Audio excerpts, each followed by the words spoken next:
Well, good morning, everybody. Happy Friday to you. Ben and Woods, 97.3 The Fan. Get to give the old pipes a little rest. No game last night, but I will be cranking those pipes up tonight real good, maybe for the last time ever out at Pechanga Arena, San Diego, as I will be hanging them up after this one, Benjamin, and for the San Diego Seals tonight. And excited for the game tonight. My family's coming. It's very special night. As this will be my last game doing PA for the Seals, and just wanted to thank them again for coming in yesterday and giving me an opportunity these last 6 years. It's been a lot of fun. My voice is going to thank me, though. It really will, because I really shred it during those games. So I didn't see you yesterday. I went to Pechanga Arena to do a story for Channel 10 on the Seals. Following up, saw Patrick Merrill again. And they were doing the team picture with all the staff and everyone. They were putting chairs out onto the field. Yeah. And I figured, well, Woodsy should be here. He's part of the team. He should be in the team picture. I've never done one of those before. No. Never been asked to. Probably wouldn't go. Just like when you were in elementary school, remember picture day? And I hated it. I still had your individual pictures, and then you had to do the class picture with everybody else. Yeah, I do remember picture day at school, but no, I mean, it's yes, I work for the team, but I'm not part of said. I've never done the picture with the the company and all that. But yeah, man, my throat my throat thanks me because after those games is like it's just like I drive home and I'm like, all right, maybe that wasn't super smart. I don't know how metal singers do it on a night. I don't know how Chino from Deftones does a tour. I'd be like, yeah, I'll do a tour. We'll do 4 dates with 3 weeks separating each date, because how he screams is obviously you train yourself, but I'm only doing it every month or so. Just let's go, make some noise. It is just bananas. But so that's tonight.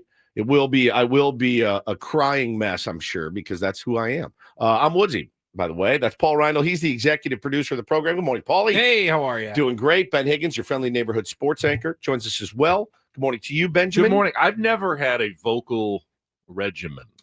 Some people in television do. Yeah.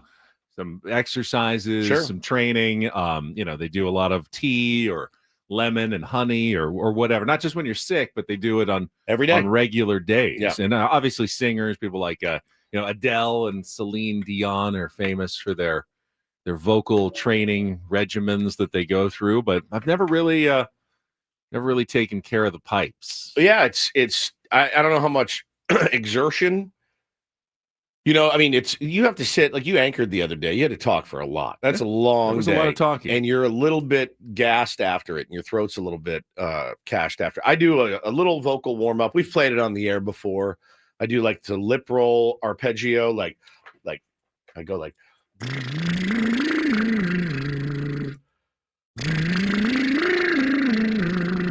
and I go ma ma ma ma ma ma ma. Ma, ma, ma, ma, ma, ma, ma, and I do that. I start. Come on, Ben, your turn. I start it every time. I have this my system for going to a Seals game is I get in my car and I drive until what's the exit to go to PB off the 5s? Garnett. Yeah, is that the exit? Yeah. So I listen to loud pump up music till I get there. And the minute I hit that exit, which is usually backed up with 40 minutes of traffic, I start my vocal warm-ups. And then I get inside. I go past Claremont, and then you get to Rosecrans, and you get off for the Pechanga Arena. That's right. So I do my vocal warm-ups really until I get really close to Pechanga. Then I go back to loud music to get me fired up before I walk in the door. And then I go inside. Sometimes I eat, sometimes I don't. But what I will always grab is one bag of Lay's plain potato chips, because they have. That seems like the worst choice. It's the best choice. Why? It has a special coating on the chips that coats your throat. A little oily coating. Yeah, and it's not, don't get sour cream and onion. Don't get barbecue. It's got to be the plain yellow bag Lay's. It's got a little bit of oil in it. And you eat them and your throat is coated. So then I go without the dust of the flavor. Correct. Okay, so then I go get my it's like a throat coat essentially. And then I'm ready to go. I go in and I go over my script, and fix the spelling errors and stuff that are in there. And oftentimes they'll have last week's opponent, like, all right, make some noise against the Saskatchewan Rush. And I've had to be like, never mind, it's the Albany Firewolves because I didn't catch it. It's really, so I really have to go through it. So I do that. And then the game starts and it's nonstop action until it ends. And then usually you have to hold my pee-pee about halfway through the first, because I always have to go potty halfway through the first. And you'll have to wait until halftime. Yeah, I can't go anywhere. You'll see me rocket out of the penalty box at halftime and clench as I'm walking very fast to go number one. But yes, so Landshark says maybe a spoon of honey. Yeah, you can do that too. But honey is very sticky, and I don't want to bring a sticky little honey bear in my bag along with a sticky spoon. So I just feel stick like with if the you could Lay's. Choose potato chips or a spoonful of honey. I'm taking the chips. Who's not going to choose potato chips in that scenario? Mm-hmm. Yeah, yes, I am the throat goat, Carlos. Thank you very much. Paulie, save that. Yeah, save that, Paulie. I am the throat goat. Anyway, no game last night. This Thursday night off bit is not making me very happy right now. Oh, and everyone else in my life. I must have gotten 7 texts from people yesterday going, this sucks. Like, what are we going to do? Like, what are we doing tonight without the Padres? Has this always been this way? I don't know. I feel a certain sense of calmness when your team has the best record in the league. I know an off day, you can just sit there and go, I know we'll still have the best record in the league at the end of the night as well. I go the opposite no risk. way. Just let it enjoy it for 48 hours before there's another game. I go the opposite way in that my team is so good. All I want to do is watch them. I just want to watch them play, and I want them to stay hot. And I feel like any little break in the action, I feel like they have to reset the whole thing. All right, let's get remotivated. Like I like a good long 18 games in a row before a day off. I mean, really, it's a part of my night. And then of course, doing the radio show. Well, yeah, you want a kick-ass game to come in and talk about. So look, if we were 3-15, I'd be like, thank God there's an off day. Thank God. But no, I want to come in and talk about this team every day. So, you had the night off last night. There's a little bit of relaxing to it. You can go to sleep a little bit earlier. I know I did. But what did you guys watch last night on the off night? Had a couple of episodes of White Lotus. Okay. What season? I finished season 2. So good. It was really good. Really good. Yeah. So we'll start season 3, kind of get caught up, hopefully by the end of the weekend. Good. With everybody else. And then watched Hacks, came out on Thursday night. Fantastic. Good. Really good show. 3 episodes into the new season. And that's about it. Benjamin? Let's see. I got home. I was following some baseball games. We ate dinner pretty late, at like 8:30, and my son and I watched an old episode of Chopped while we ate dinner. What did you have for dinner? I had a bowl from Kebab Shop. Big kebab shop. There. Chicken, rice, romaine lettuce, and then a lot of the green sauce I like to put in there. Okay. And that's what we had for dinner last night. And then you watched Chopped? Just while we ate. What is it? Is it a cooking show? That's a cooking show, yeah, where they have is the it 4. Emeril Lagasse? No. Ted Allen hosts, and you got four chefs, and they get each a basket. There's 3 rounds, and each basket has mystery ingredients that are really like weird, like tough to put together, like can of maraschino cherries and asparagus and salmon. Yeah. And I think I could honey. I think I could make some magic with that combo. Maybe. I really do think and sometimes they do, and sometimes it turns into a disaster, and whoever has the worst dish according to the judges gets chopped at the end of the round, and then the 3 judges move on to the main course, and then the 2 move on. They die. So Yeah, they chop them in half. They get chopped from the competition. On the chopping block. Okay. And then at the end, you're left with the one that wins the $10,000 prize. Okay. There's like probably 1,000 episodes of it over the last 15 years. And we always enjoy, we pick, before they even start, they introduce the chefs. And then sight unseen, we just have to we gamble and we pick one of the chefs. And then that's the one guy that we root for. You go for. And they think, okay, I'm going with this one. How today. do you pick it? By sight? They do a quick bio, like what kind of restaurant they own or work at, or what kind of some awards they've won. And I go, I'll go with her, or no, I'll go with this guy. I bet you did. I bet you did. Get to pick. I'd like to see your picks. You get a sense of the ones that are going to do well. I bet you do. I bet you do. I've never seen Chopped. I don't watch cooking shows, but everyone in the chat is saying it's an incredible show. That does sound, as far as a cooking show, up my alley. Kind of trying to make something out of nothing, much like we do on this show for 4 hours a day, 5 days a week. We are handed a basket of garbage, and we have to figure out how can we make this palpable for all these people listening. So I actually feel like I would dominate on Radio Chopped.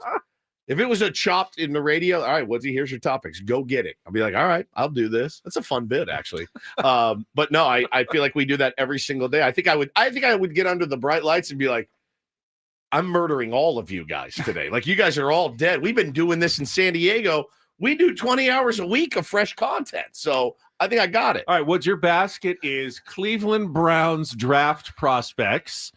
You've got the NBA first round playoff matchup between the Clippers and Nuggets, plus future MLB collective bargaining talks. Go. Here's your segment. I rescind my statement, man. I rescind it. I did watch Draft Day yesterday afternoon, so I could talk about some Cleveland Browns football. You know, it was a risk not taking Bo Callahan. It was, but Bo Callahan, Bo Callahan's supposed to be the next big thing. That movie is fine. It's absolutely fine. I watched that yesterday. I'm sure the director of the movie feels very good of your review. That movie is absolutely fine. It's absolutely fine. And then Taylor went to spend the night with his Gaga last night, his grandmother, because he doesn't have school today because it's Good Friday. Happy Good Friday, everybody. It's just average Friday for us, but Good Friday for you guys. And so he went to pretty good Friday. It's pretty good Friday. Yeah, we have a pretty good show today, actually, really good show.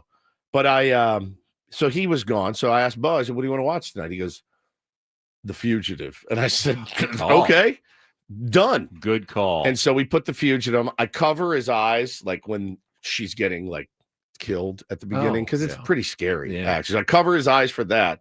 And then when they start to look for, Dr. Richard Kimball, he's all into it. Now, I know that she was dying, but I mean, when she really throws her husband over the bus, Richard's trying to kill me, and then scratches him and has the skin under her nails. I mean, she really sends him up the river. I know accidentally, but man, it was really it's a tough watch, man. You think like man, I hope I never get falsely. I told you, it's like one of my greatest fears getting falsely accused of something and having to go to prison. I mean, Richard's probably going, the evidence looks really, really bad against me. I know I didn't do it, but I'm totally getting convicted on this one.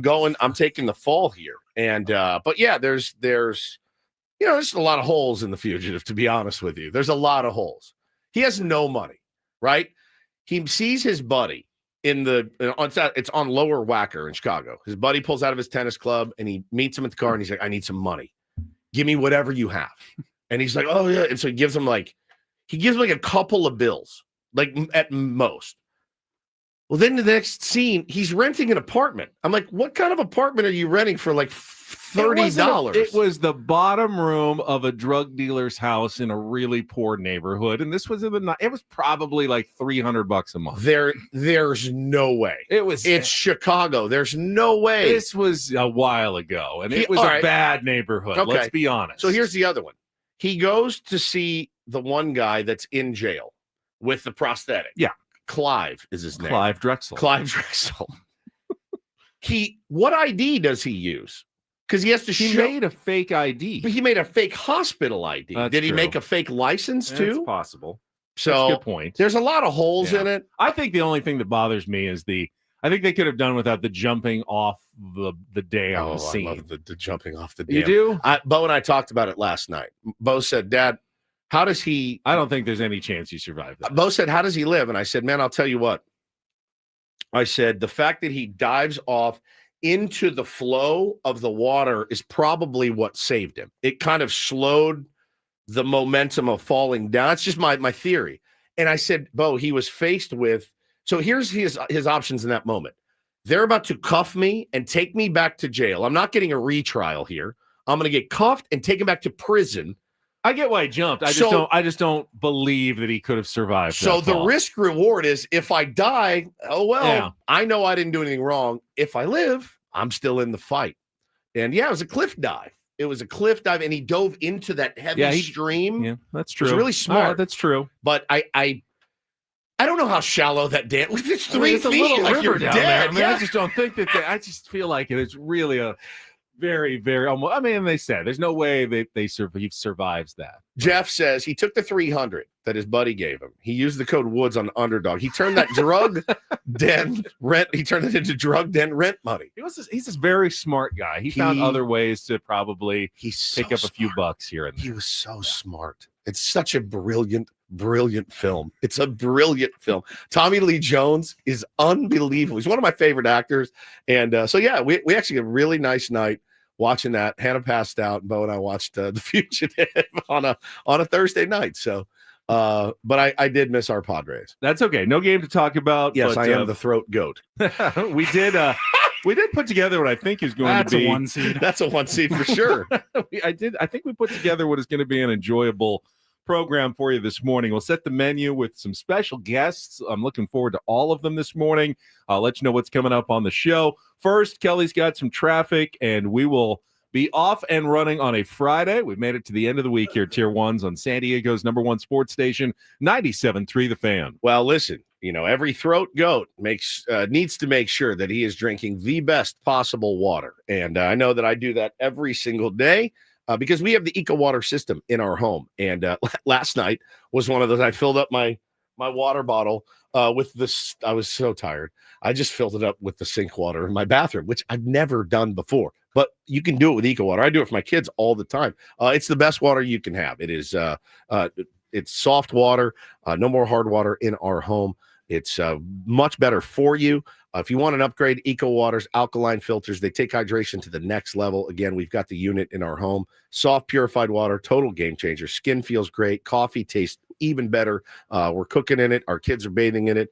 We know that we have the best water in our home. And clean water deserves clean air. At Eco Water SoCal, they have state-of-the-art air purification, removes 99.99% of pollutants. We've got pure water, fresh air, and a happy family, all thanks to Eco Water SoCal. So get your free in-home water test today by calling 760-350-3338 or visit ecowatersocal.com. Try the Soft Life and alkaline water for just $9.95 a month. Make sure to tell them Woodsy sent you. Not everything in life should be hard, especially your water. Keeping it soft since 1925.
Hey players, things are about to get real here in San Diego. Introducing the all-new Jamul Casino Resort. With a 200-room hotel tower, exciting new eats and drinks, plenty of new places to play, and a luxe spa and salon. Hello, rooftop pool and deck. It's where players can play their hearts out and enjoy all the perks that come with it. It gets real this summer at the all-new Jamul Casino Resort, the players' place.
I mean, want to get to the big news from yesterday right away, Woods. The Rockies fired their hitting coach, Henley Mullins, so saving their season by bringing back old manager Clint Hurdle.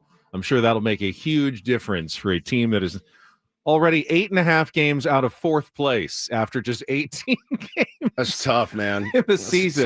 Tough year. It is. When I think about how happy I am with the Padres start, part of that is always couched in how bummed must you be if you're a Colorado Rockies fan? Well, at least you got the Broncos, honestly. The draft, you're all in on the draft. It. I mean, baseball season's over. Yeah, baseball season's over. It's over. Yeah. It's over. It was over before it started. It was, but you knew you weren't going to be great, but you also didn't know that the other 4 teams in your division were going to be so good that you're going to be so buried in last place. Yeah. 3 weeks into the season. You knew. No, you knew. Not 3 weeks into the season. Oh, you could have gotten off to an okay start and been hovering around 500 for a few days. Like 3-4 days. Maybe 2-2 was like hey, this is the best we're gonna get, with the Colorado Rockies this year. Yeah, they got the Avalanche. They're good. They're fine. They got the Nuggets in the playoffs. Trust me. I don't even think they're sweating it a little bit. I mean, the hardcore Rocky fan is spring football for Colorado Buffaloes. Yeah, 100%, man. There's so much to do in Denver. Like there's so many other things to think about. They went into this season with no expectations, and but I promise you, they're excited about Dollander. They're excited about some of their young kids that they have. They're used to Chris Bryant being on the IL. He went back on the IL last week. Buddy Black. I mean, I don't know how you don't just literally just go through the motions just every day. Like, yep, I'm hitting off the tee, getting my grounders, going to go out and play the game. And That's it. I mean, I get my money and call it a day. Try to get the hell out of here when I'm done. It wasn't that long ago that the Padres were the organization that randomly blamed their hitting coach for all the failures and fired him. Yep. As though it is going to make any difference whatsoever. I'm sure Henley Mullins is thinking, I'm the problem. I'm the problem here. Yep. Yeah, that's of course I'm the big problem here in Colorado. Good luck, guys. Enjoy the season.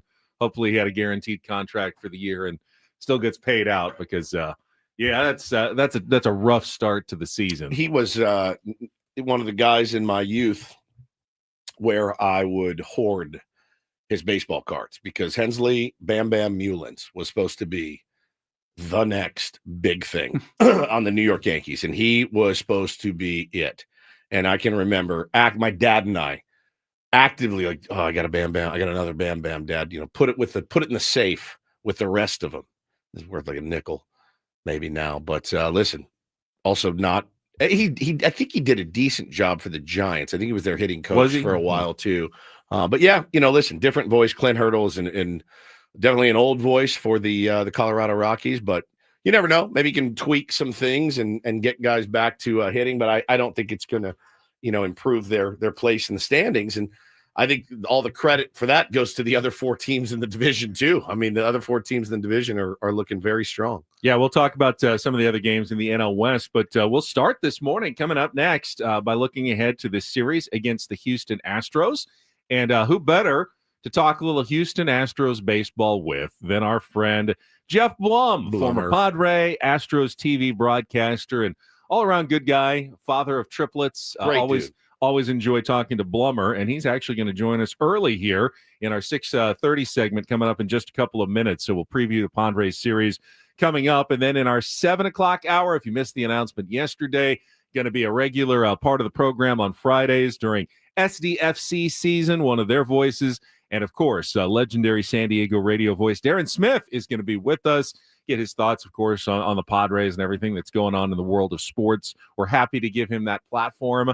While he is not doing a daily show, seems like people will want to know what Darren has to say about things going on in the world. So we got Darren set up on Fridays, and then it is a Friar Friday and a Manager's Report Friday. And stay tuned at 9 o'clock for our Manager's Report with Mike Shildt. How you doing? Hey. From Houston, refreshed by Eco Water SoCal. Try alkaline water for just $9.95 a month. Eco Water SoCal, keeping it soft since 1925. And we'll see how Mike Shildt is doing as they start second road trip. Now, the first road trip was okay, 3-3. Nothing like the Padres have played at home so far this season, where they're 12-1. So we'll see how Mike Shildt's doing as they get ready to start this weekend series at, it's not Minute Maid Park anymore, is it? What they changed the name of it, I believe, and I can't remember what it is called now. I'm going to look it up because I want to get it right. It is now Daikin Park. Daikin Park. Daikin Park in Houston for 3 games this weekend. We can talk with Geoff Blum, though, about the Astros, what they're looking like, minus a couple of superstars, but still, obviously, some very dangerous players on that team and what the pitching matchups are looking like. And we will get into that coming up next. Of course, all of our regular features as well on a Friday leading up to 10 o'clock with Ben and Woods on San Diego's #1 sports station, 97.3 The Fan. Gambling problem? Call 1-800-GAMBLER. GEGE 0000466. For a full list of games and rules, play at 7 Mile Casino. Visit 7milecasino.com. Yeah, with the team out of town, though, the weekend coming up, if you're looking for something fun to do, Woods and I absolutely, wholeheartedly recommend, if you have any interest in playing California-style blackjack, Texas Hold'em, Pai Gow Poker, or Baccarat, make that trip to 7 Mile Casino. You will not be disappointed, Woods. Would you call it a full-throated endorsement? A full-throated, yes. The throat goat over there. That's right. Listen, smoke-free environment in there. No slot machines in there. If slot machines are your thing, that's all right. That's no problem. But if that's your game, that's the place for you. They'll take your high-limit action there as well, take care of you.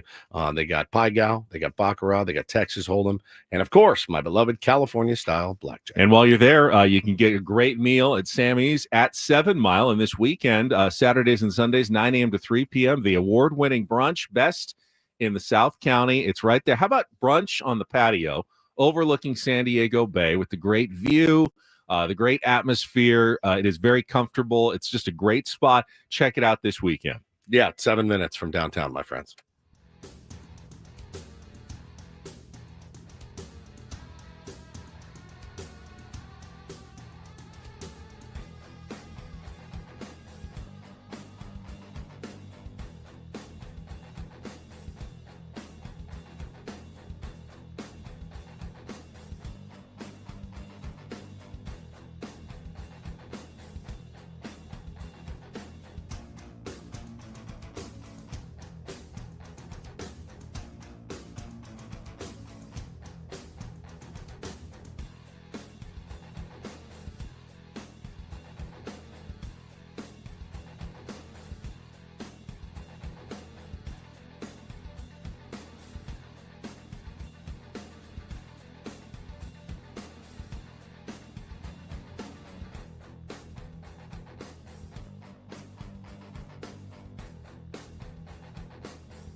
Hey players, things are about to get real here in San Diego.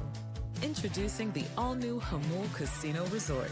With a 200-room hotel tower, exciting new eats and drinks, plenty of new places to play, and a luxe spa and salon. Hello, rooftop pool and deck. It's where players can play their hearts out and enjoy all the perks that come with it. It gets real this summer at the all-new Hamul Casino Resort, the players' place.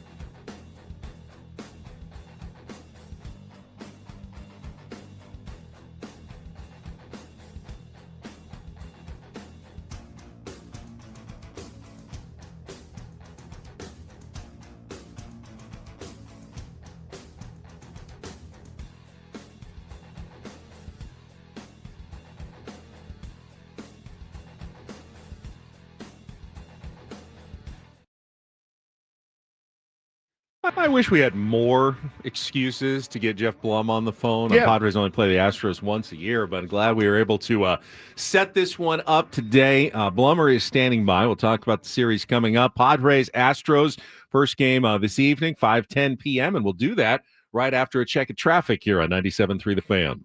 From the 855 Get Ross Traffic Center, protecting San Diego after accidents or injury, here's Kelly Danick. Let's hope I don't jinx it by saying Friday light conditions. Yeah, guys, we're not showing really much going on at all. Some minor slowing on northbound 5, taking you out of Chula Vista up to National City. Northbound 805, brake lights mostly just through the North Park area, and it's minor brake light activity. Westbound 52 hasn't really kicked in out of Santee just yet. I'm Kelly Danick with Ben and Woods, San Diego's #1 sports station, 97.3 The Fan. And we're joined right now by former big leaguer, ex-Padre, and now Astros television broadcaster Geoff Blum, back with us here on Ben and Woods on 97.3 The Fan. Blummer, good morning. It is always good to speak with you. I feel the exact same way. Always appreciate the opportunity to get back on in San Diego. Thanks for having me. It's our pleasure, Blummer, man. Baseball season back, probably a little uneven right now for your Stros. Is this kind of what you expected, or did you expect maybe a little bit hotter start? I mean, the hope is always for a hotter start, but we kind of knew going into spring training with all of, everything that happened over the offseason with the trading of Kyle Tucker and then, Alex Bregman finding that contract in Boston. There was a lot of uncertainty going into spring training, and then you find out you've got Isak Paredes at third base, and you've got Christian Walker at first base, and you lost a right fielder who has been replaced by a 22-year-old phenom who came over in the trade. So it's a lot of there was a lot of hope in spring training because you saw flashes of what could be. But the first couple of weeks have not shown that these guys have found their footing yet, so to speak. There's a couple of guys in that lineup that really need to start stepping it up, I believe. Well, I think one of them is probably Christian Walker right now, who is just, we saw him so much with the D-backs. And I don't know what his numbers are against the Padres. I feel like they're very, very, very good. New league, new team, all of that. I couldn't be super worried about Christian Walker. I think he's such a good player, but I'm sitting there looking at your lineup on paper and I'm like, oh yeah, that's still pretty nasty if, we don't play games on paper, and we know that well in San Diego, Blummer. But, if those guys get going, I'd say 1 through 7 has the potential to be really, really good. No, I completely agree, and that's kind of how we, we're not trying to sell the team, but we're definitely trying to give the idea that we've still got depth in this lineup. And if you go on, like you said, if you go on numbers of the past and what potentially could happen with this lineup, you would assume that 1 through 6 would be very good, if not 7, if you had some guys step up. But I think it's kind of interesting that Christian Walker has come over. He's got the track record. He's in a position in a lineup where maybe the expectation isn't for him to be that run producer or that superstar that's going to carry the lineup. So I was kind of hoping for a little more comfort for him, knowing that he was just going to be a guy and continue to be Christian Walker. But he's seen some tough pitches. He's had some tough at-bats, and the production just isn't there.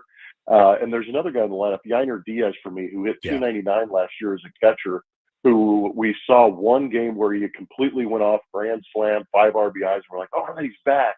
And then just kind of settles back into being a 120 hitter. So those are the two guys in the lineup. I feel like if they were hitting 200, 250, the Astros record would be a little bit different. But the potential's there. I know it's early in April, but we're still kind of hoping that these guys can figure it out quicker than later. Geoff, let's talk a little bit about the pitching. Padres catching a break, I think, in dodging Hunter Brown, and also going to miss Tarek Skubal when they go to Detroit on this road trip as well. So nice. That's living right. kind of living right on a 6-gamer when you don't have to face either of those guys. But they will get Framber Valdez on Sunday for ESPN Sunday Night Baseball. He's not up to the hottest start, and I don't know much about tonight's starter. And Ryan, is it Gusto or Gusto? Gusto. What can you tell me about your starting pitching here right now? Well, you're right about Framber. If you look at his, his games this season, he was excellent, pitch terrible, excellent, pitch terrible. So I'm hoping that he, after pitching a poor game in St. Louis, that he turns around and pitches an excellent game against the San Diego Padres. But that's going to be a tough feat because the offensive production that the Padres have been able to put out so far this year. But hopefully he's up to it. It's a walk year for Framber, so I think that there's a lot going inside that heart and mind of Framber Valdez, and I think that he's just got to get back to who he is with that turbo sinker. There might be a little bit of a mechanical issue with his posture a little bit to create a little more sink on that fastball, because his fastball hasn't been that good this year. And I think that'll just make his curveball that much better, because that's his bread and butter, is the fastball curveball mix. To the guy tonight is Ryan Gusto. His story is pretty unbelievable, having been cut on his high school team, had a college coach that believed in him, gave him opportunities, and he's been able to make it work out. He was actually scheduled to make his first big league start of game 162 last season, but it eventually got rained out. So he kind of got left at the altar, so to speak. Gotta wait. Like Moonlight Graham, man. Holy cow. That's exactly what we were wondering if it was going to be like, if that was the only talk we were going to have of him, was during these rain delay breaks giving updates that, there's a potential for a guy getting a start. But fortunately, he was able to make the team out of spring. And the injury to Spencer Arrighetti, which was a tough break for the Astros, is what allowed Ryan Gusto to get in there. But he's just a grinder. He's not going to light up radar guns. He's going to have to pitch well to get around this lineup. It's funny, Woods and I were both looking at each other when you were talking about Framber Valdez and going, well, it sounds a lot like our starter on Sunday, Dylan Cease, who's kind of been up and down. He's going into a walk year. Great stuff. Maybe a little mechanical tweak, it's very similar. But it's fun. I've made the point yesterday. I'm sure you've noticed it, broadcasting the games. Up, down has been the story of the Astros so far. Since April 2nd, the Astros have alternated wins and losses every single game, which is, I guess it makes it hard, I would think, Geoff, to draw any conclusions about a team about are they playing good or bad. I mean, well, what day of the week is it? It's very consistent, though. Yeah, there is one thing to be said for consistency, but there's also one thing to be living on a yo-yo, which is just it's terrible to sit in that analyst seat and say, hey guys, they figured it out. We'll show up tomorrow and see what happens. And all of a sudden there's an implosion and they just can't figure it out. And I've got to say, wait till tomorrow, and we hope for the best. But man, I'm hoping for a little more consistency in the other way. But this stretch that they're on right now, facing some tough teams like the Padres, the Toronto Blue Jays are coming in. They've had their opportunities, and that might be the most frustrating thing if you're trying to read some of the tea leaves on how the season's going to go. Is there was a Seattle Mariners series where they had the lead in every game and they ended up getting swept, and that was kind of frustrating, not just for a fan to watch, but I think it was also frustrating inside that clubhouse. And that might be why there's a little more, intensity and urgency inside that clubhouse, creating this up and down type start to the season. So I'm hoping that they catch a couple of breaks, maybe a foul ball ends up being fair with runners in scoring position, or we find an umpire that just has this incredibly generous strike zone with some traffic on the bases that the Astros can kind of go, okay, we got a break, let's move on, because every time we thought that they were ready to break out, they hit a roadblock the very next day. Talking to our pal Geoff Blum, who does television for the Houston Astros and former Padre as well. Blummer, forgive me for not knowing this off the top of my head, but is Altuve still playing left every day for you guys? Yeah, no, and don't worry about asking that question, because I get that question every time. I've been covering Altuve since 2013, and he's been a second baseman for a while. And this spring we show up and he's got, he's using, I think, Yordan Alvarez's glove in left field, and he's running around there. And he always puts across this image of being happy and content, doing what's best for the team. But I was really kind of curious myself. What was the impetus behind this move going to left field from second base? And, there was talk about Bregman signing and then moving Isaac Paredes to second base. And then that would open up, give Altuve the chance to move to left field. But apparently this is something he wants. And I talked to him yesterday or a couple days ago in St. Louis, and I was like, Poppy, are you doing okay out there? And he goes, I love it. He goes, it's so much easier on my body. Wow. He goes, I feel like I'm getting better out there.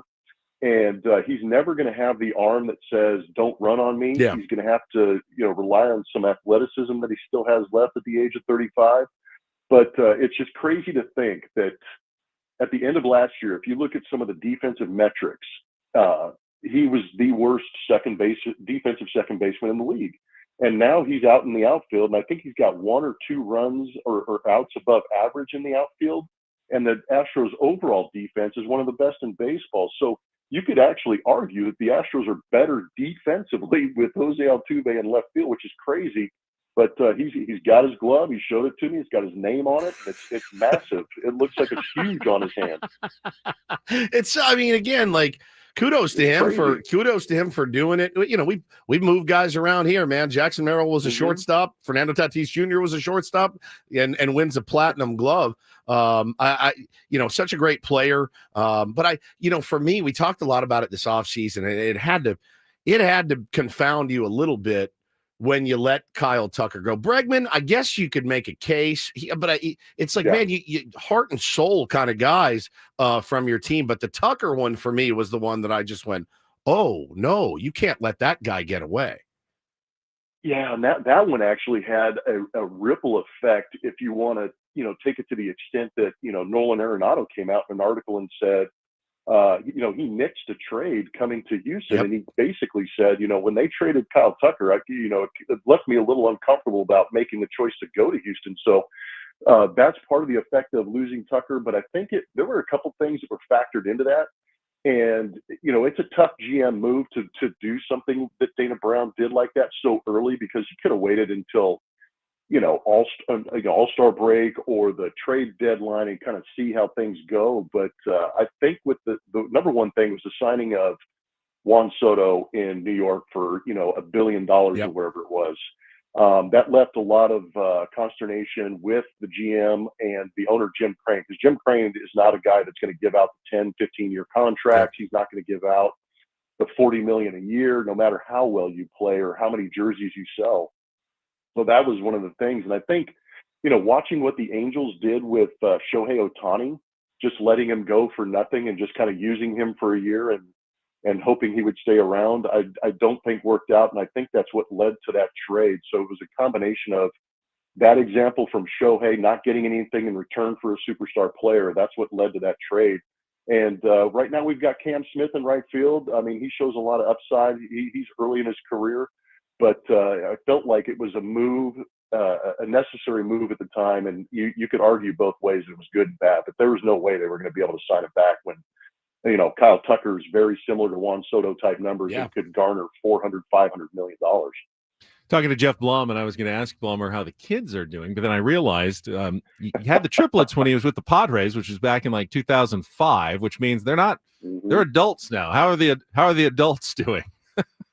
They're doing phenomenal, and I always appreciate you guys asking about that, because that's where the family started, was down there in San Diego. And my oldest is going. She's at the end of May, I will have a senior and 3 juniors in college, and the triplets will actually, like you said, they were born in 2005. So on May 3rd, I'm going to have 3 20-year-olds, but they are absolutely thriving down in. I've got 3 at University of Arkansas. I've got 1 at LSU, and we're just enjoying the SEC and things like that. But crazy, man. Yeah, Woods and I are both a good time at it. Boy dads. Yeah. And but we're just like, he's shuddering at the thought of being a girl dad to so many girls. I'm shuddering at the thought of having 3 at one time. I mean, 1 times 3. 1 at one time is really tough. 2, that's 3 years such an apart. easy route. That's so easy. Come on, you got to challenge yourself at some point. It's a challenge. Boys are challenges early. Yes. Girls are challenges late. Is what I understand. So.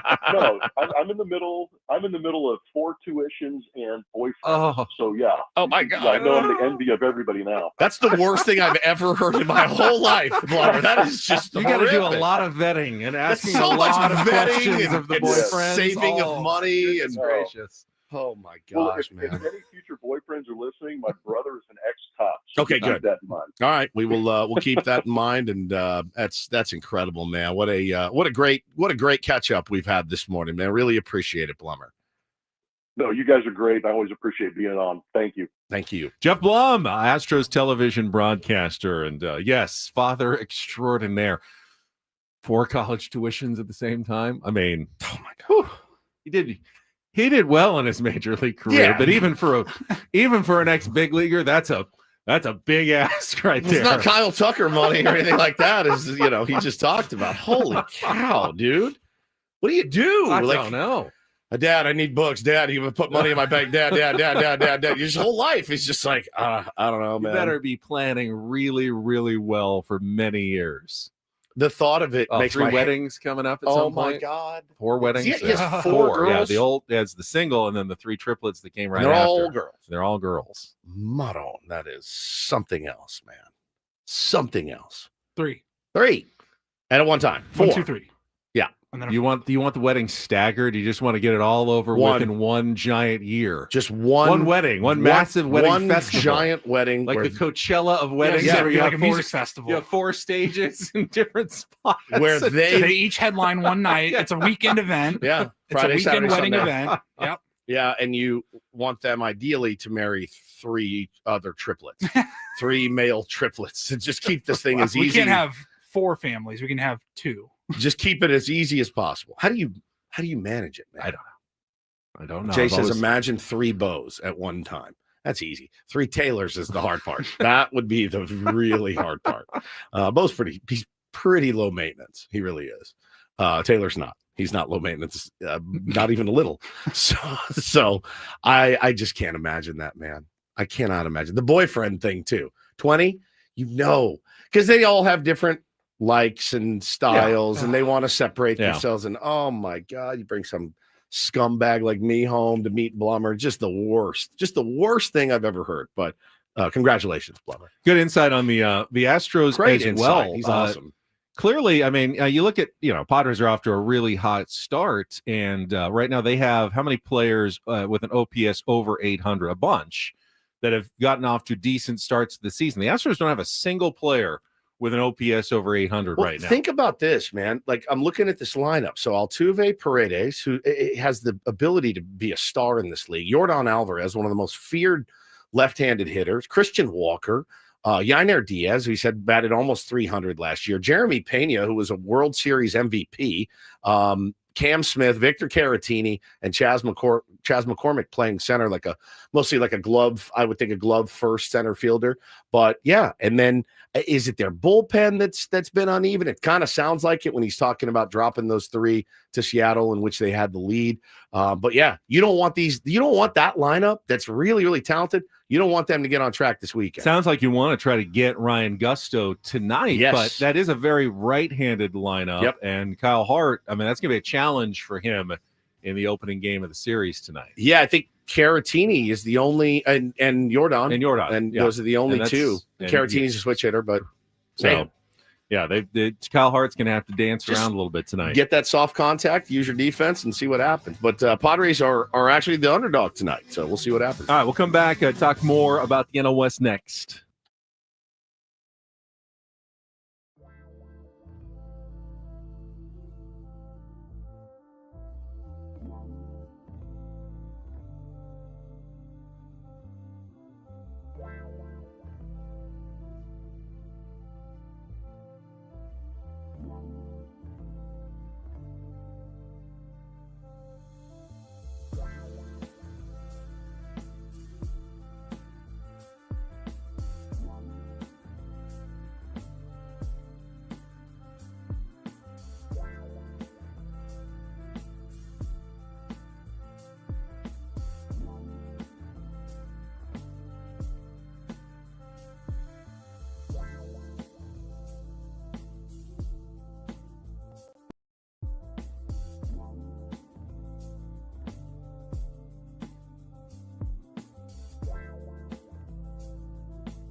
Sorry, Ben. Again. Oh, again. Grown man, dude. It's not one thing, it's another.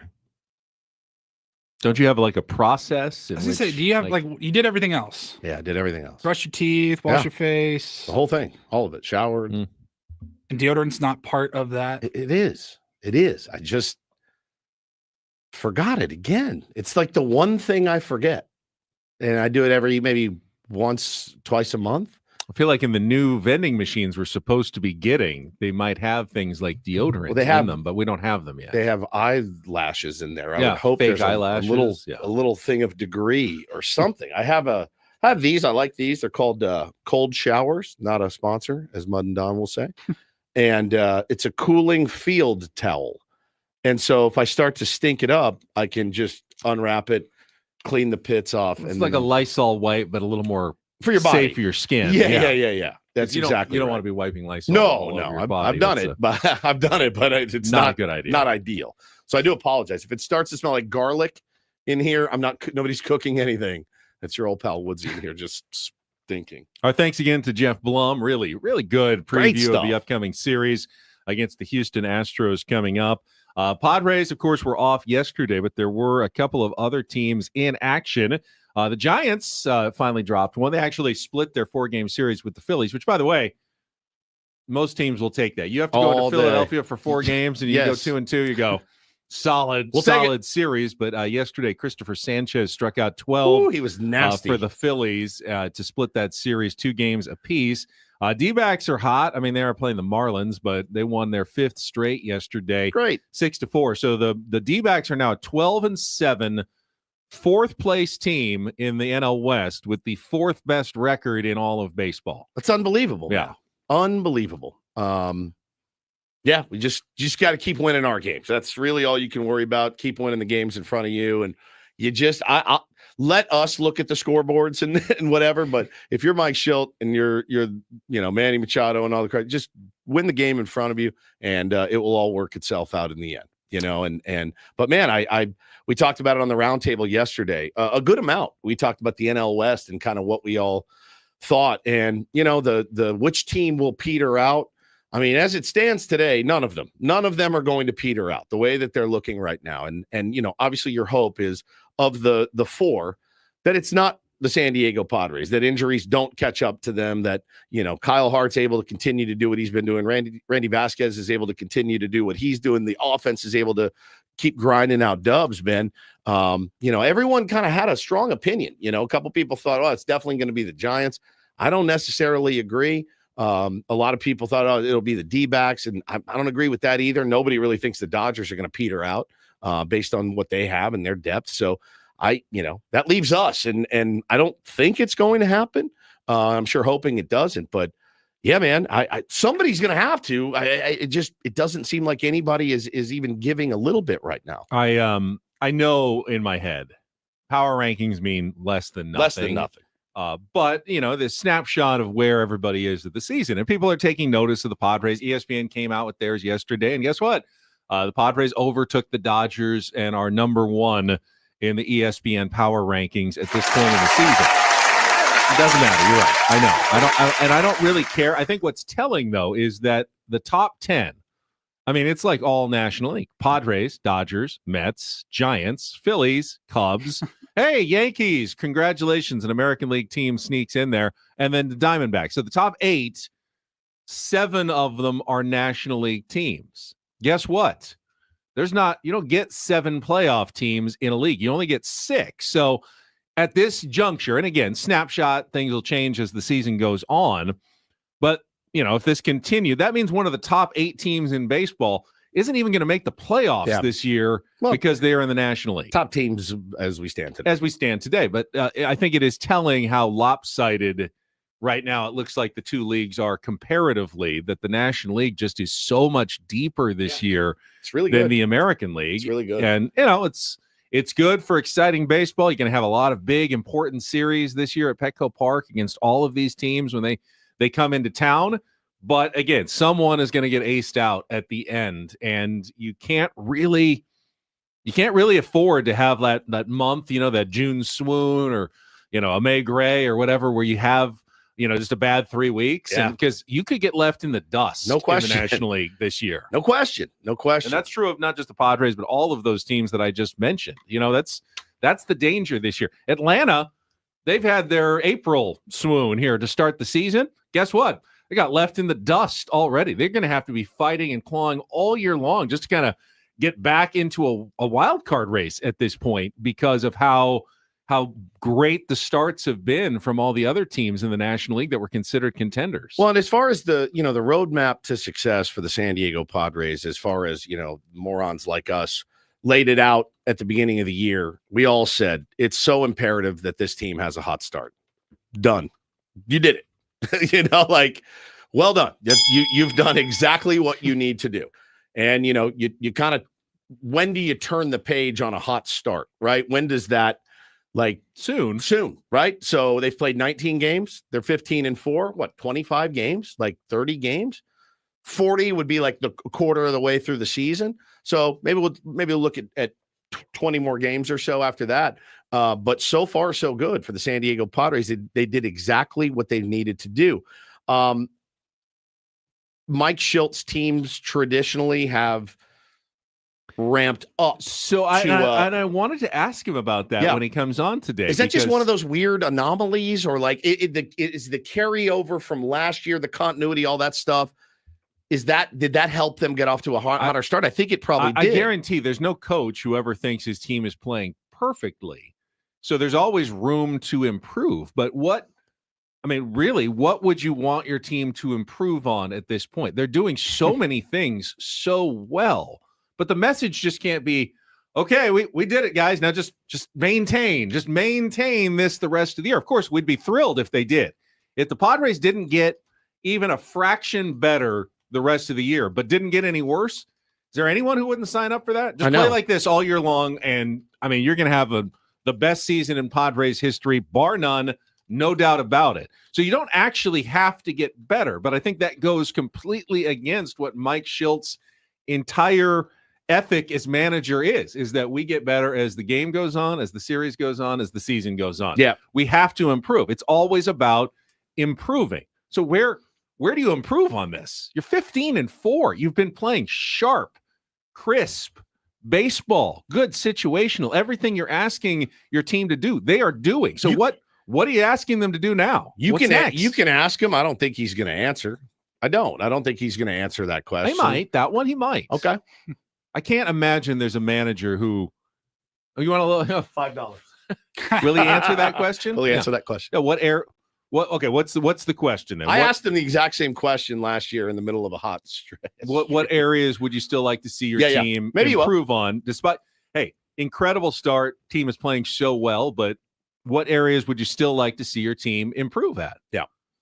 And you think we'll have to have Paulie maybe rule on whether he answers Paulie it can or be the not, judge. because sometimes, Mike Shildt answers questions without answering them. Or will he actually give an answer? No, I'd like to see us do this a little bit better and that a little bit better. Or will he just kind of... Here's what I wonder if he flips it on you. Well, what do you think? Oh, he's been doing that lately. He has been doing that. That's a lot of Is that going to be his new shtick this year? What do you think? What do I think? All right, just say. Well, what do you think? Oh. I'm not answering your dumb question. You have to answer your dumb question. I don't think it's a dumb question. Neither do I. I'm just saying. I'm not. Don't lump me into this. I'll be sitting here, ready to ask him about Houston barbecue. All right.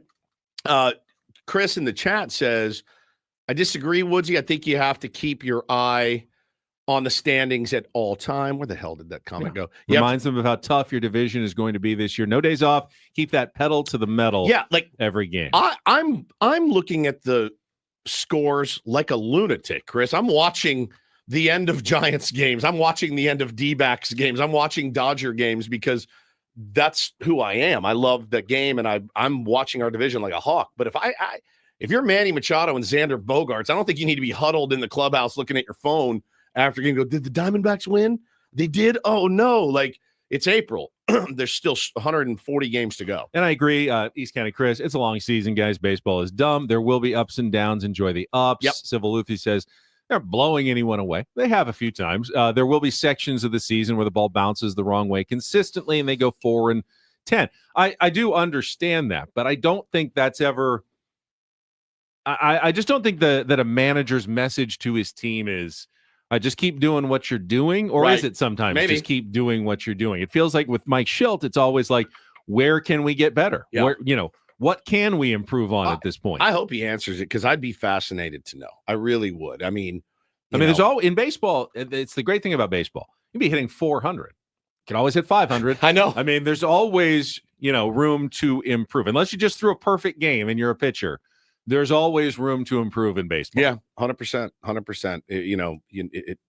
Hey, you're 6 for 6 in stolen bases. Well, could you have gone 10 for 10? Could you have made it 4 other times when we might have needed a steal? Things like that. Like, yeah, there's always room to grow. Nobody has ever played a perfect baseball game, as it were, unless you, like you said, unless you've thrown a perfect game. Nobody's ever really been perfect. 4 for 4. That's a great night. And you even do it again tomorrow. Even those perfect games, someone barreled one and it just happened to go right at someone. The third baseman. There is no such thing as a perfect baseball game. Right. It just doesn't happen. I mean, if you were perfect offensively, you'd never get out. So the game would never end. It'd be like cricket. Still up there hitting for 6 months. Yeah. Yeah. So there's always a chance you can get better. But let's be honest, we'd all be very happy if the Padres were still playing like this in June and then in August and then in October. Yeah, and it's funny. This is playoff, good quality baseball. Jeff's absolutely right. In the chat, our buddy Jeff from Fantasy Camp says, guys already know they can get better. I doubt Mike Shildt needs to tell them anything about weak spots right now. He's just there to keep the vibes high, communicate as needed, and, probably be an ear for some guys. And I doubt very much he's, you need to make sure you get that butt down on those ground balls. You know what I mean? I think he's doing a great job. So far, so good. So obviously, one at a time. Win tonight, worry about tomorrow. All right, we got Don't Do This is coming up in our next segment.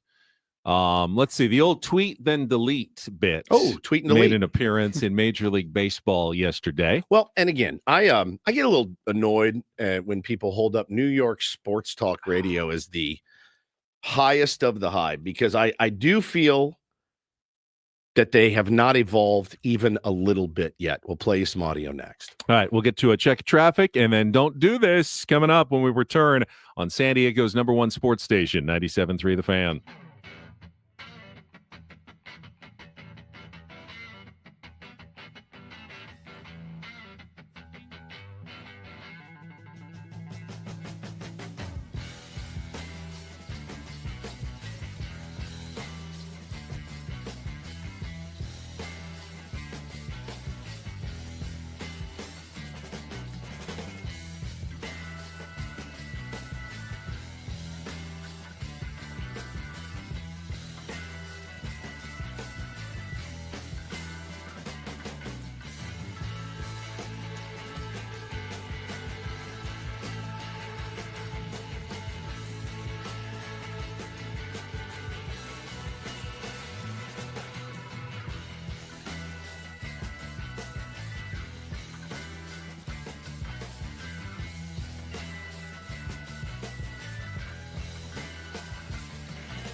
Hey players, things are about to get real here in San Diego. Introducing the all-new Hamul Casino Resort. With a 200-room hotel tower, exciting new eats and drinks, plenty of new places to play, and a luxe spa and salon. Hello, rooftop pool and deck. It's where players can play their hearts out and enjoy all the perks that come with it. It gets real this summer at the all-new Hamul Casino Resort, the players' place.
Don't Do This brought to you by Trust and Will. Don't. Leave your entire estate, house, kids, and life savings up to chance if and when you die. Do.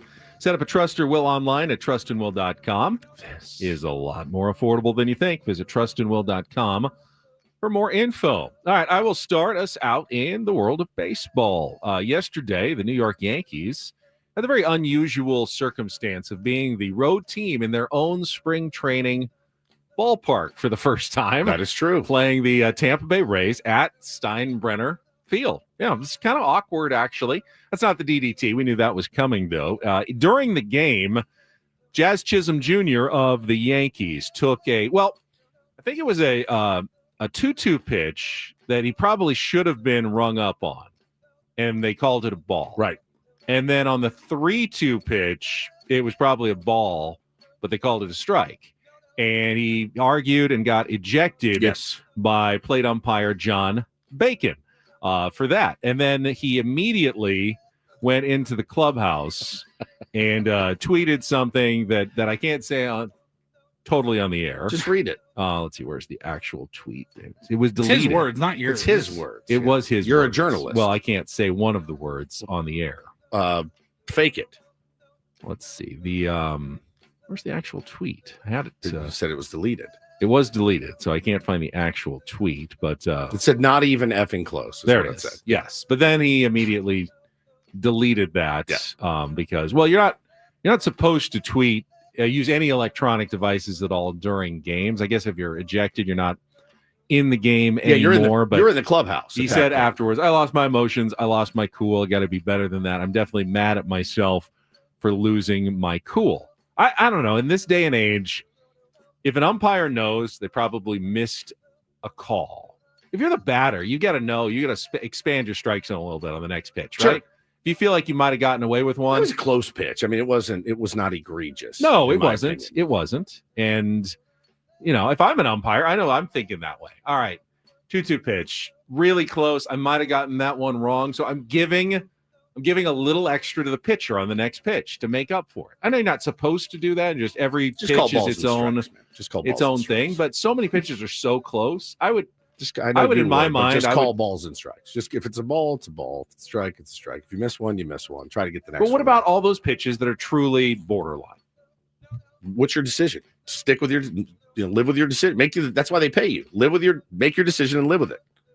I'm gonna get you back, buddy. Don't worry. Sorry about that. No, just call balls and strikes. Do that. Of course they do. Of course they do. And it's not necessarily wrong. I think We'll fix all of this with ABS. All of it. Yeah. I can't wait. But Jazz also said, he goes, yeah, I tweeted it. It was me. I know the fine's coming. Phone wasn't hacked. I'm a big boy. I can take the fine. Yeah. I screwed up. My fault. And they move on. Let's go out to New York City. New York City. The bastion of sports radio. We tell it like it is. No coddling. Salicata. What station's he on? WFAN? Yeah. Is that our sister yes, station? All right. Is this not old? Does this not get old to you guys? It makes my neck hurt. Like, does this not old? Padres fans, does this feel like you a couple of years ago? Does this seem performative to you? Juan Soto signed the mega deal to play for the New York Mets. He's batting .221, got 3 homers, 7 RBI. His OPS is .773. Not the most ideal start or a 700. But certainly not horrible. Well, it's 19 games. Yeah. We're 19 games into a 162 game season and like a 12-year contract. So 15 year. 15 year. Sorry. Sal, you got to pace yourself a little bit. You're going to burn it. He's already bald. You can't lose any more hair. Your hair, if you had it, would be falling out right now with takes like this yesterday. Juan Soto has stunk to start his Mets career. I never thought I would be at this point with Juan Soto, a guy who I begged and pleaded the Mets to go get, a guy who I wanted more than any player ever in my fandom. I wanted Juan Soto. The Mets delivered, and every single time this guy has come up in a big spot this year, and there have been plenty, he has failed. And yesterday, a despicable 0 for 5 with 3 strikeouts, leaving a small village on the base pass as the Mets lose a series. You don't pay $765 million to a guy who gets on base 40% of the time. Bullcrap. Every single time he's come up in a big spot, he has failed this year. He did not do that with the Yankees. I don't want to hear the excuses from Soto. I don't want to hear people tell me that the walks are good. I want to start seeing some production now. I mean, bro, you are going to burn yourself. It's going to be a long 15 years for that guy. I agree with you. It is overwrought. It's performative. But there is something about Juan Soto that does lend itself to those takes over and over and over again. It's that thing where you have to judge that man on his body of work, as you should. He's not going to get a hit no one. Manny's a little bit like that. Manny's like that too. He breeds some of that, those takes and stuff. But again, that's just standard fare for New York. I don't know if they're mornings or afternoons. I think they might be afternoons. Is that right? I think so. It's just the it's fake, right? Like, that's fake. I mean, that's performative. There was definitely some real fans here in San Diego who felt that way when Juan Soto was here. Like, swing the bat. Kez is here right now. We're not paying you to walk. He was like, that dude is the most overrated player ever. See, there are real takes like that. He's absolutely not the most overrated player ever. He's not. But he has a style of play that frustrates at least a certain segment of baseball fans that want to see him be more aggressive at the plate. Like, don't we all think that at the end of the year, I mean, you saw what he did in the playoffs last year for the Yankees, the big home runs he hit. We all agree that dude really, like, if you had to bet on it, his numbers will be there at the end of the year. Like, of course. I feel very strongly in saying that his number, they always are. You know, and even in his down year here, his down year for the Padres, far and away our leader in hitting that year. It was a crap year for everybody, but he was the leader of all the Padres in all hitting metrics. I think Mike Shildt said something very wise on Wednesday, and he said this before as well, but it applies to Juan Soto in this case. He said, yes, we have a philosophy. We want you to be aggressive at the plate, but most importantly, we want you to be yourself. He said it's very be yourself. It's miserable trying to be someone else. And Juan Soto's style of baseball is he's not going to swing at a pitch that he doesn't feel like is his pitch and is outside the zone.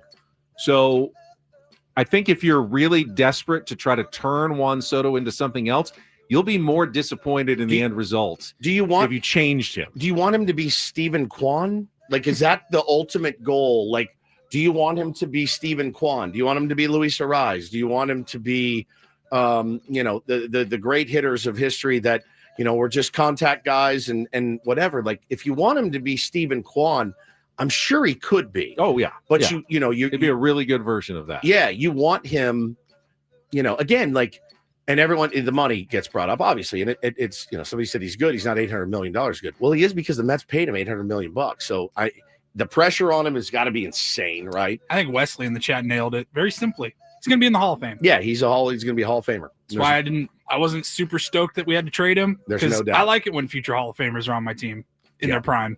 Yeah. But because everybody's different. Yeah. And again, he's new team fitting in. It's been 2 weeks. Like, I don't know. I'm not doing that radio. I can't do it. Sorry. Good. All right. Finally, a little do this. DD mega doo-doo. Old friend alert. Always like getting caught up on what Matt Strom is doing in Philadelphia. And he's one. I mean, would you appreciate leaning into the bit? And Matt Strom is very much himself as well. Very much. He likes his baseball cards. He's good. He's a fun guy. He's very outspoken. He also looks a little bit like actor Nick Cage. People like to bring this up occasionally. It's like, all right, I'll play with that one. So in that spirit, Matt Strom this week showed off his brand new glove that has the Declaration of Independence on it. That's good. Yeah, I stole it and put it right onto my glove. It's actually a really cool, especially in Philadelphia. It's a really cool glove. Now, the unfortunate part is it's probably not going to be allowed to use it. Why? Well, Major League Baseball rules state Rule 1.15. The pitcher's glove may not, exclusive of piping, be white, gray, nor in the judgment of an umpire distracting in any manner. And it's printed on white, which would probably make it ineligible to be used during a Major League Baseball game. But it's a cool glove. It is one of my most fun bits to do as an adult league manager is to make the opposing pitcher take off his white sleeves and take his batting gloves out of his back pocket as he's pitching, which happens a lot in adult league. But he can't throw with white sleeves. All right. Happened in fantasy camp. I made somebody take his white. I go, Mud, what are we doing here? You're going to let your guy throw in white sleeves? Is this amateur hour? What are we doing? Forgot about that. Remember that? Yeah. You got to do it. Little league dads, know this.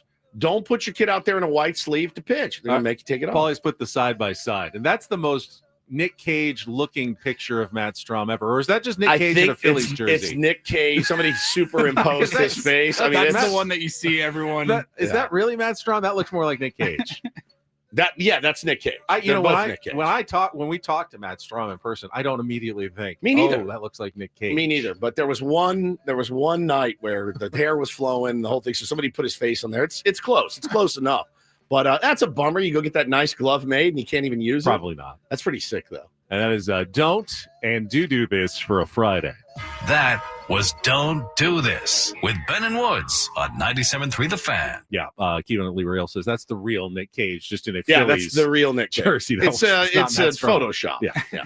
All right, when we come back, we'll talk with Darren Smith, one of the voices of SDFC, his new weekly segment with Ben and Woods. Can't wait for that to start. That is coming up next on San Diego's #1 sports station, 97.3 The Fan. First, though, want to tell you as we head into the weekend, if you're thinking about losing weight for the summer, now is the time to get started, because if you start now, We'll still be in the June gloom phase by the time you're already losing the weight. And by the time we get into the actual San Diego summer of July, August, and September, you will be feeling brand new. You can lose up to a pound of fat per day and 10 to 20% of your body weight by following the SDFatLoss.com program, which was doctor developed. It involves eating regular foods from the grocery store. You do not have to buy any shakes. You do not have to buy any bars. You don't need to do any injections, and you don't even have to exercise. You just follow the program like I did and lose weight. I lost 40 pounds in 60 days. So many tier ones over these last year and a half or so, as I've been telling you about it, have followed the program, lost thousands of pounds in San Diego. They help you. If you get off track, they get you back on track, and everyone gets off track. They say, hey, don't worry. If you have a cheat day or two, it's fine. We'll get you right back on track. I loved that attitude from my counselor. I always felt like I was fine every time, and I did. At the end of 60 days, I lost all that weight. You can do it as well. Please just set up your free consultation by going to SDFatLoss.com. Still now during the spring, take advantage of the spring special. Get $200 off the program. Why not? You're going to lose the weight anyway. Might as well do it for a little less at SDFatLoss.com. Results may vary.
Hey players, things are about to get real here in San Diego. Introducing the all-new Hamul Casino Resort. With a 200-room hotel tower, exciting new eats and drinks, plenty of new places to play, and a luxe spa and salon. Hello, rooftop pool and deck. It's where players can play their hearts out and enjoy all the perks that come with it. It gets real this summer at the all-new Hamul Casino Resort, the players' place.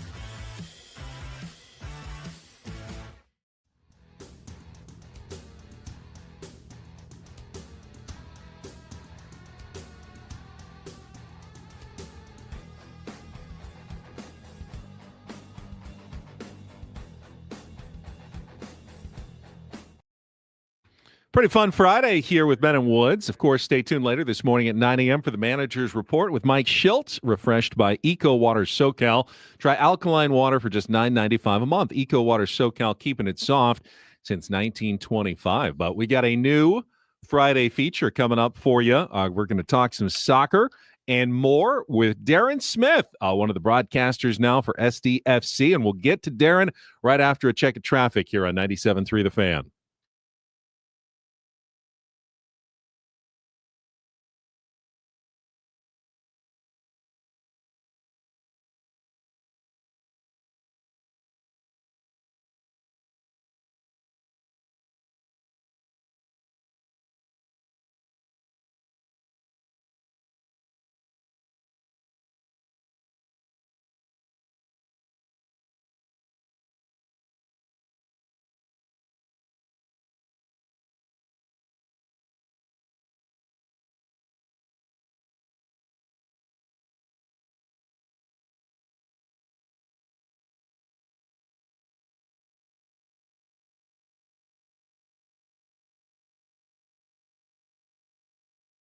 So, Woods, when we had Darren Smith in studio a couple of months ago, I think it was like later that morning that he was officially named one of the broadcasters for SDFC. Right. So now I can finally officially congratulate him on that news months later as Darren Smith joins us here on 97.3 The Fan. Good morning, Darren, and congratulations belatedly.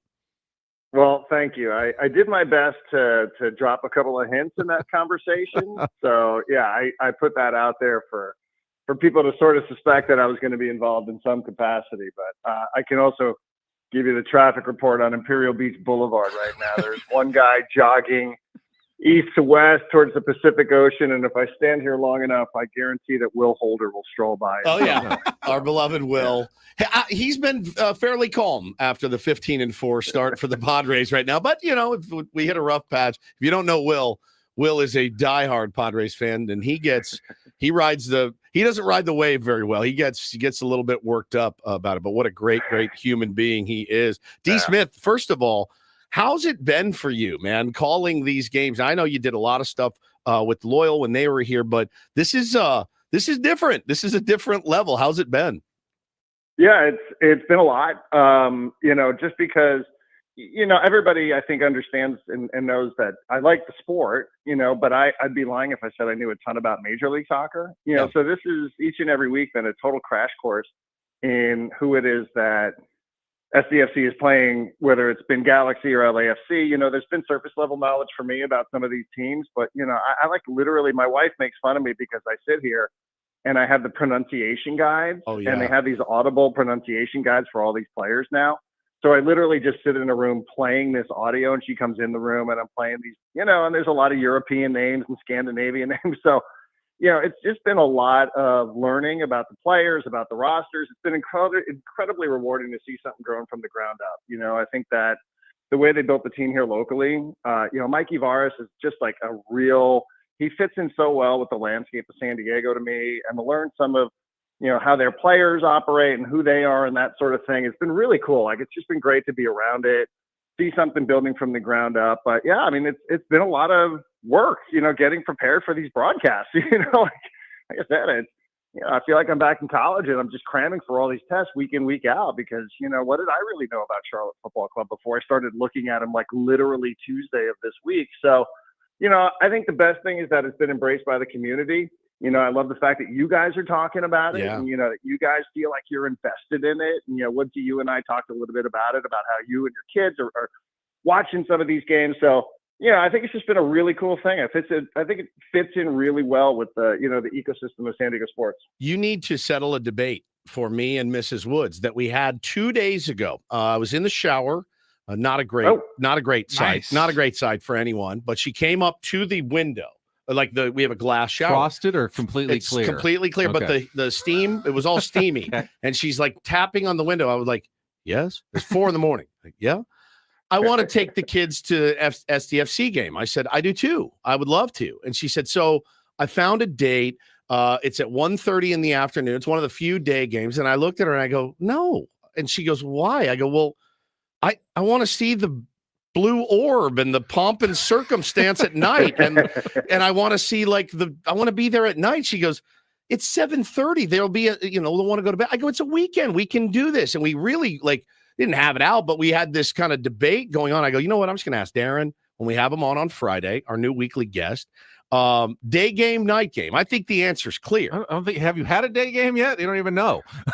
Yeah, I mean, I can't really speak from experience on that one, but what I can tell you is, part of going to the game so far has been the ambiance created by the supporters. Yeah, and I would tell you, we could have a kickoff at 9:00 in the morning, and those guys are going to be rowdy. Those guys are going to be so into it. So in terms of wanting to feel the energy and wanting to feel the excitement and hear the singing and the drums and all that sort of stuff that comes with it, and how crazy the supporter section has been, whether it's been home, whether it's been away.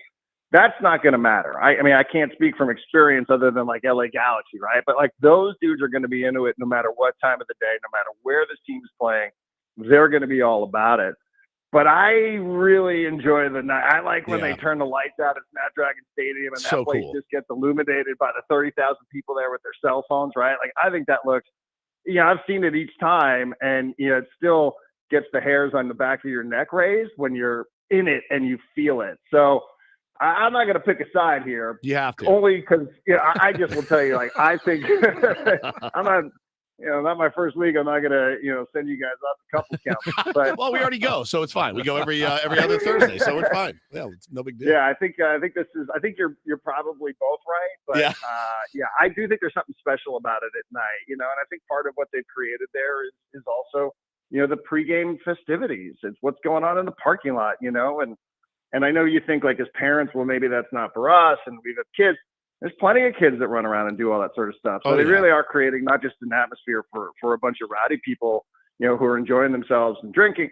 They are doing a lot of things. They have a fan fest, kids fan fest, things like that. So, they've actually created a really cool vibe for people of all ages. So Darren, you're cramming for MLS and Charlotte FC. Woods and I, and we've been honest about this. We're still in remedial soccer class and kind of learning as we go. And I've never been the guy, I've never woke up on Sundays to watch the Premier League or anything.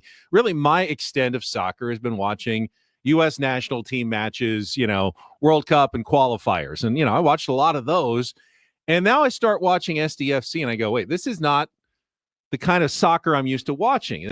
With the national team, it always felt like they play this feudal style of just trying to kick the ball way up the field and then hopefully run it down and score a goal, get lucky once. And I feel like they always disappoint us. These guys haven't disappointed us at all. And I watch SDFC and I go, okay, they just pass it and control the ball. And I find it very enjoyable. But are you surprised at the style that SDFC has played and how successfully they've implemented it so quickly? Because it seems like they're really the talk of the league with the way they control the soccer ball.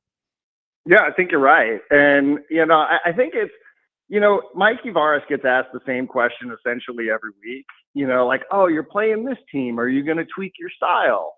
You're playing on the road. You're playing at altitude. This week you're playing on turf. Are things going to change? And he kind of, he's not getting fed up, but he's like, I'm going to keep saying the same thing. We are going to play the way that we want to play. And it's a fair question because lots of soccer teams do adjust their style based on how they play at home, or whether they're playing at home, I should say, or whether they're playing on the road. Because, the adage is you want to win your home games, and you can play for a draw every once in a while when you're playing away from your home environment. So, it's a fair question because a lot of managers manage that way. And he's like, no, this is what we're going to do. We have a style that is built in from our sister club, which is in Denmark. So we know this is the way that we are going to play, and we are not going to change it. And, sometimes I think even in the soccer world, when you talk about teams that pass the ball a lot, that also can be a bit boring because you're just passing the ball sideline to sideline. And there's no real forward progress being made, but that's not what SDFC does. They pass the ball a ton. They pass the ball more than anybody else in Major League Soccer, but they also progress the ball. They advance the ball. So it's not just that they're trying to occupy, to just have the ball, pass it back and forth, have their defenders pass it back and forth between the goalkeeper, right, and just sort of wait for an opportunity to strike. Like, they are a very aggressive, progressive type team. So, yeah, I mean, I appreciate it because they're unrelenting and they're unwavering. And, I even asked this week a little bit about some of the stuff because, there's been a couple of mistakes made in this style. And Mikey's like, we're going to make mistakes. Yeah. We've only played 8 times. Like, we are willing to make mistakes in order to make sure that we are true to our identity and our style. And I kind of love that about them, that this is who they are. And they are unapologetically going to play the style of play, and it seems to be impressing a lot of people. Talking to the great Darren Smith here on Ben and Woods this morning. So what can you tell us about Charlotte after all of your cramming there? Based on my very, very rudimentary research, Darren, tough team. SDFC is on the road. They're a slight underdog tonight, or Saturday, sorry. And but the Charlotte's in second, third place in the East. What do you foresee happening on Saturday?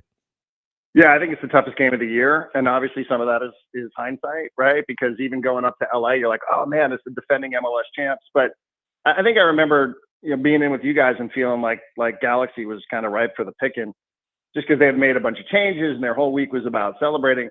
This is going to be hard. Charlotte just doesn't lose at home very often. This is expansion club from 2022. So this is their 4th season. They've only lost 9 times in Charlotte. And they play on turf. This is the longest trip of the year for SDFC. This will be the longest trip for some of these guys in their careers because guys that have played in Europe, when you think about a player like Luca De La Torre, right, from Torrey Pines High School. He's played in England. He's played in the Netherlands. He's played in Spain. What are those road trips like? It's like going across the state of California. So, it's not an excuse. It's just the reality that guys have to get used to different circumstances. They've never played on this kind of turf. They have a turf practice field, but to talk to them yesterday, they're like, yeah, it's not the same turf, so there's no point in us practicing on that. So they're literally practicing on the field today at Bank of America Stadium where the Carolina Panthers play.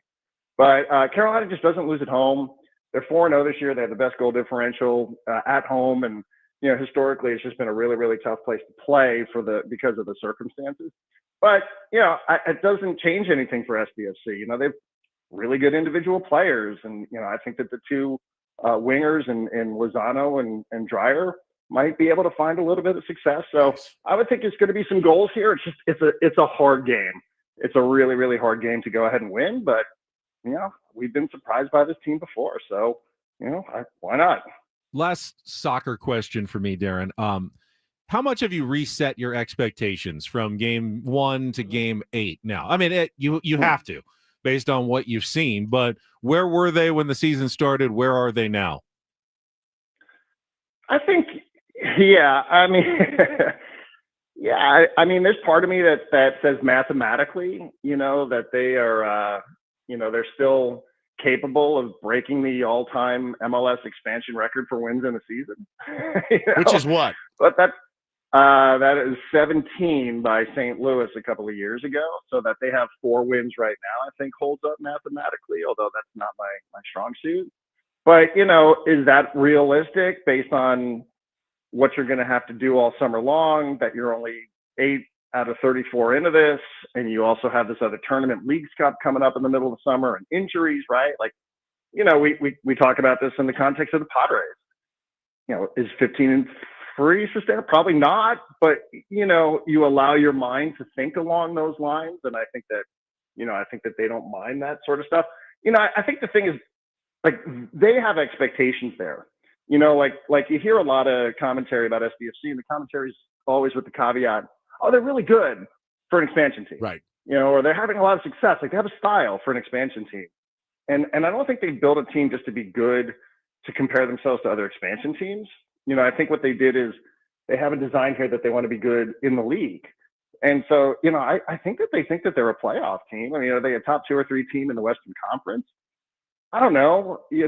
I mean, maybe if everything goes right, but, I just think that getting an expansion club in there historically, it's not led to a ton of success. But with these guys, I think that they think a little differently and they're not afraid to be bold. So, I think playoffs are, anything short of playoffs would be a disappointment for them. It's a couple minutes left, D. Smith. The similarities between the start for the Padres and SDFC are they're right there. I mean, we've all been saying it. They have to come out of the gates hot. And, when you're an expansion team, yeah, certainly, they're going to be here for a while, right? But it certainly makes it a lot more palpable and gets a lot more eyeballs on it. And I think the exact same thing can be said for the San Diego Padres. Throwing 41,000 people in there on a Wednesday is bananas. Yeah, I mean, 47,000 on a Monday, 41,000 on a Wednesday. I mean, yeah, and it is. And I know it makes everybody feel good, right? Like there's a tremendous amount of pride associated with, how well these teams have been supported and how well the Padres have been supported. And, it makes me proud as somebody who's, who lives here and who's staying here, to see the kind of support that the teams are getting, and how can you think it doesn't matter to the players, right, the way they played at home, so, I think we're living in a really good time in terms of having these two teams with the overlap that they have. So, I mean, I'm with you. I'm pretty bullish on both of the teams. 100%. Like 100%. As I said to you previously, I'm pretty bullish. Obviously we don't know what we don't know, but and there's no way to predict the future when it comes to some of the things that will go wrong for either side. But yeah, it's what a time to be a San Diego sports fan. And I do love that so many fans are into both of the teams as well. I think that just makes everything. And I also like that some of the players, listen, generally speaking, I don't really care, if players are embraceable or likable figures, but I feel like on both sides, and I can speak from personal experience when it comes to both of them, on both teams, you really do have kind of good dudes, and that's a bonus. Like having a good team is the most important thing. Having a good team with like dudes that you can actually root for, I think is just a bonus on top of it. Last minute here, and I have to get this question in because if you listen to Darren over the years, asked him about the earthquakes. No, if you listen to Darren over the years, he was such a good interviewer. We've got Mike Shildt. He can sometimes be tough to interview. What should I ask Mike Shildt today, Darren? Well, he's from Charlotte, isn't he? Yeah, yes. I'm not going to ask him that. Boy, I don't want soccer. You're not gonna... Yeah, I mean, why don't you? Is there some tie-in with him and Manny, or is that a sensitive subject internally? Yeah. I don't know. I don't know. Charlotte FC and SDFC. Maybe there's. They got a soccer. They got a soccer team there. The Charlotte what? The Charlotte what? Oh God! What?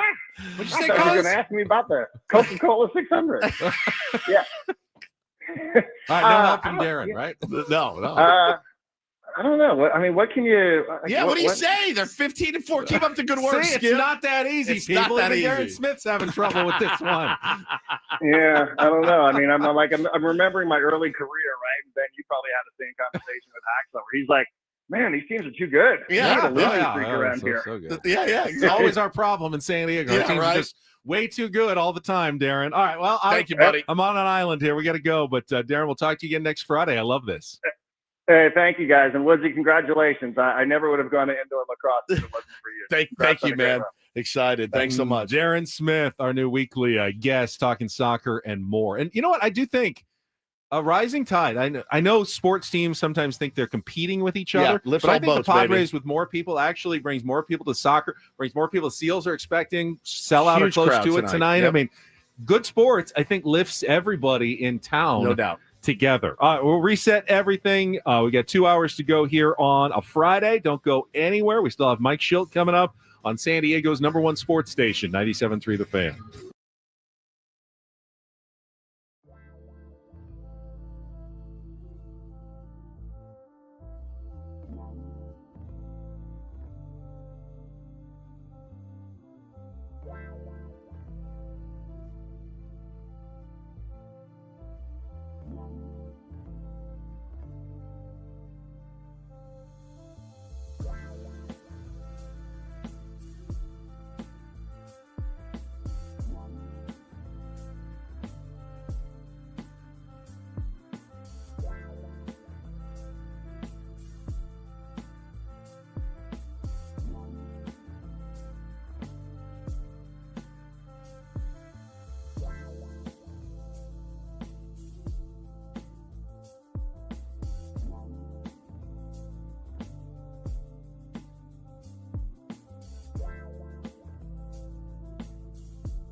All right, my friends, we are halfway home on a Friday. Ben and Woods, 97.3, The Fan, home of your San Diego Padres. Got the skipper, Mike Shildt, coming up at 9 a.m.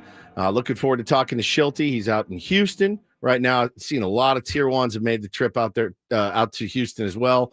That's cool. That's cool. I'm excited for our trip to Philly. We got some good stuff planned. That's coming in early July. We'll maybe get a good look at Matt Strom's Declaration of Independence glove. Was Houston even on our radar when we were looking? I don't think so. Because I said I kiboshed it. Yeah. I I've been to Houston. I hate it. It's not the best. It's Dallas and LA, man. You know, it's San Diego and LA, Dallas and Houston. It's the same vibe. Like I grew up in Dallas. You don't like Houston. I dated a girl from Houston. I used to have to go there like to her parents' house. I was like, this is a nightmare. Like 4-hour drive, slog through traffic. It's I so think big. a huge city. Huge city. I think of Texas, and I think 4 major cities: Dallas, Houston, San Antonio, maybe, and then Austin. Do they all hate each other? No, they don't. It's just Dallas and Houston. Got it. Yeah. Austin's cool. I've never been to San Antonio. It's really cool. San Antonio's. Yeah. I think I'm good. Cool. Austin's cool. Hey, go to the River Walk. Cool. That's it. It's not great. It's not great at all. The Alamo in San Antonio. Yeah, it's fine. I mean, do it once and you're. No, wait. I did go to San Antonio once. You went to the Alamo? Yeah. You remember the Alamo? I do now remember. I had forgotten the Alamo, but now I remember. You're not supposed to forget the Alamo. Literally in the name. Remember the Alamo. I went with Grandma. It was Lakers Spurs. We went to a playoff series there, and we went to the Alamo. Gator Potter says San Antonio is better than Dallas. You're out of your mind. At what? Being boring as hell? At what? Crazy. I don't even ride hard for Texas or Dallas at all anymore, but those are fighting words. But yeah, a lot of Tier 1s went down there. Yeah, look, it'd be a fun ballpark to go check out. But when the thought of like us taking a show trip, I was like, I don't want to go somewhere I've been 100 times that I absolutely loathe just to go to the ballpark. So I view it slightly different. I've never been to Texas at all. The Dallas airport got lost. It's massive. It's massive.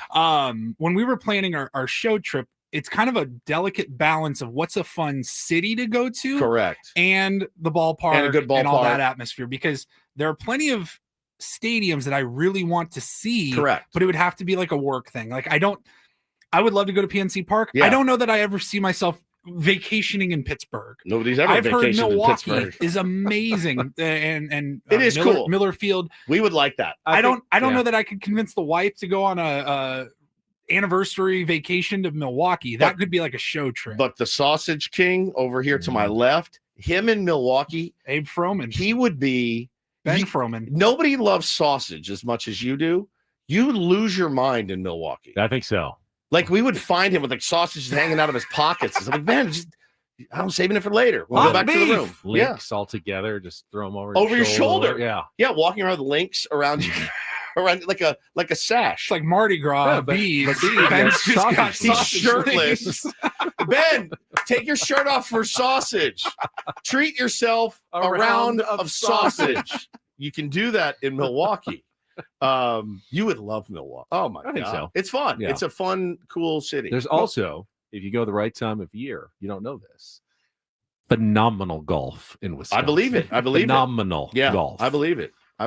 Like Chicago, New York, Boston. Like I could see myself there for another reason. You're like, oh, got to go check out a ball game here. There are some cities where I'm like, I don't know that I necessarily see myself rolling through there, but it would be great to catch a game there. St. Louis, I would go to a game at Busch Stadium. Still Busch Stadium? The ballpark tour. It's weird. For as much as I love baseball, and I love it, it's so much.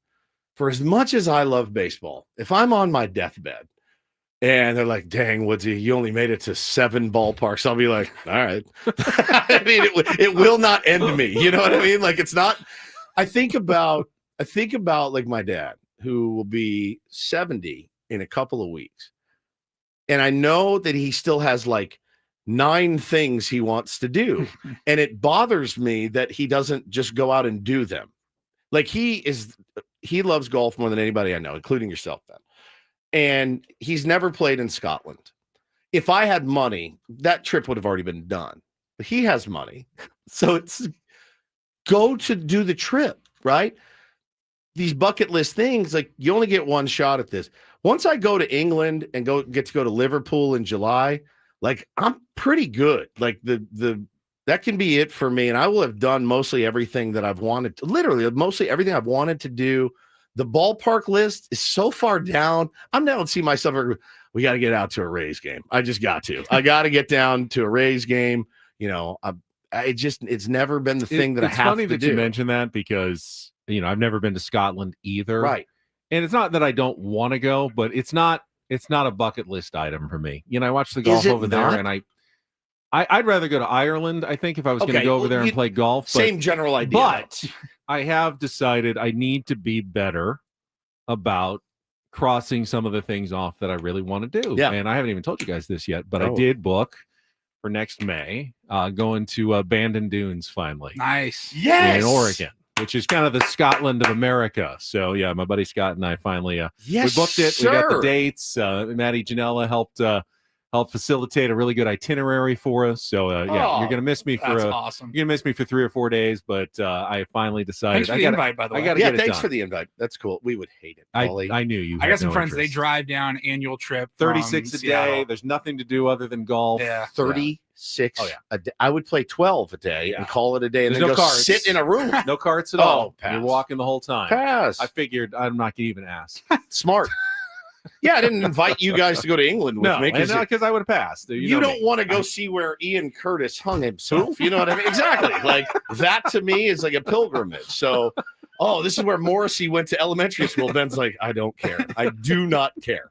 Not even a little bit do I care at all. But no, I'm actually very proud of you because that is like the put down the deposit and everything. So it's nice.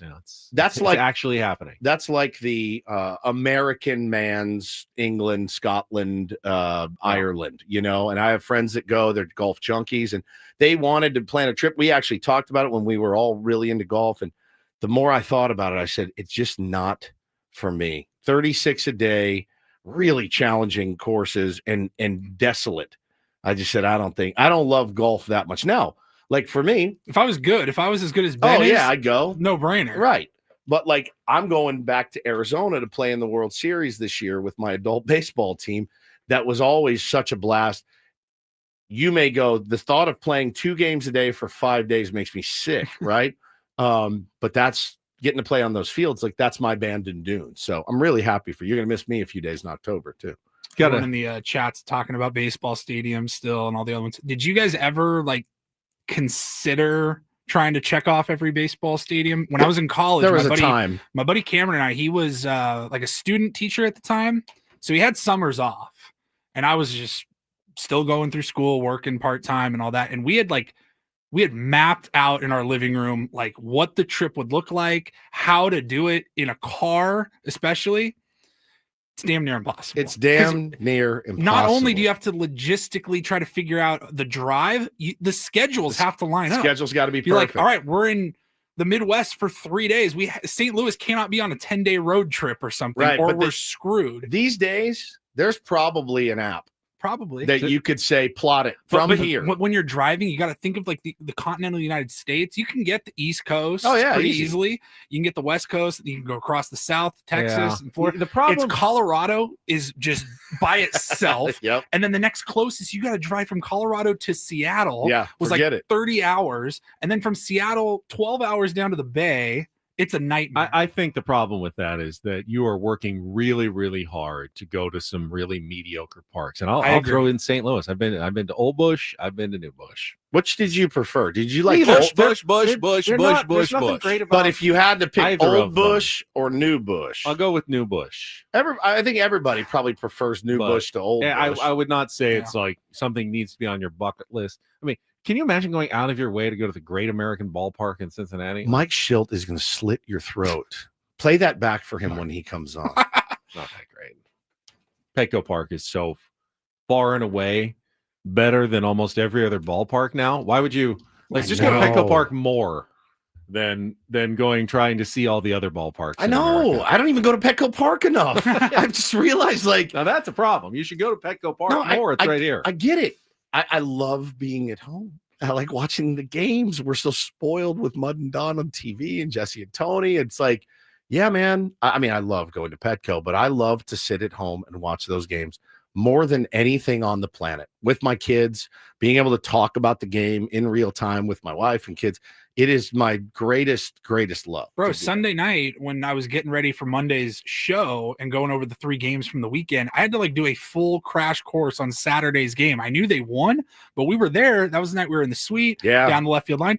You can't see the strike zone from there. No. It's hard to follow. You got people talking, you're drinking, you're eating. It was a great night. It was so much down fun. Banana pudding and lobster rolls. But you can't watch the game, and soak it in and retain all the information. You're not like, oh, Toddy's coming up. He's 1 for 3. Like, you're like, what did he do last at bat? I don't remember. Not much happened in that game. Toddy made 2 great catches. Hayward hit a bomb. And Toddy hit a bomb. Yeah. That's pretty much it. Yeah. No, I and again, more power to all of you guys that are going to cross. It is an accomplishment. Like, it's a big accomplishment. But for me, I've got so many other things I want to see than we were Great American Ballpark. We were specifically looking at doing it in one fell swoop, not over the course of 5 years, 10 years, or whatever. Like one summer, we're gone the whole time, living out of a car, kind of a thing, trying to do it as best we could.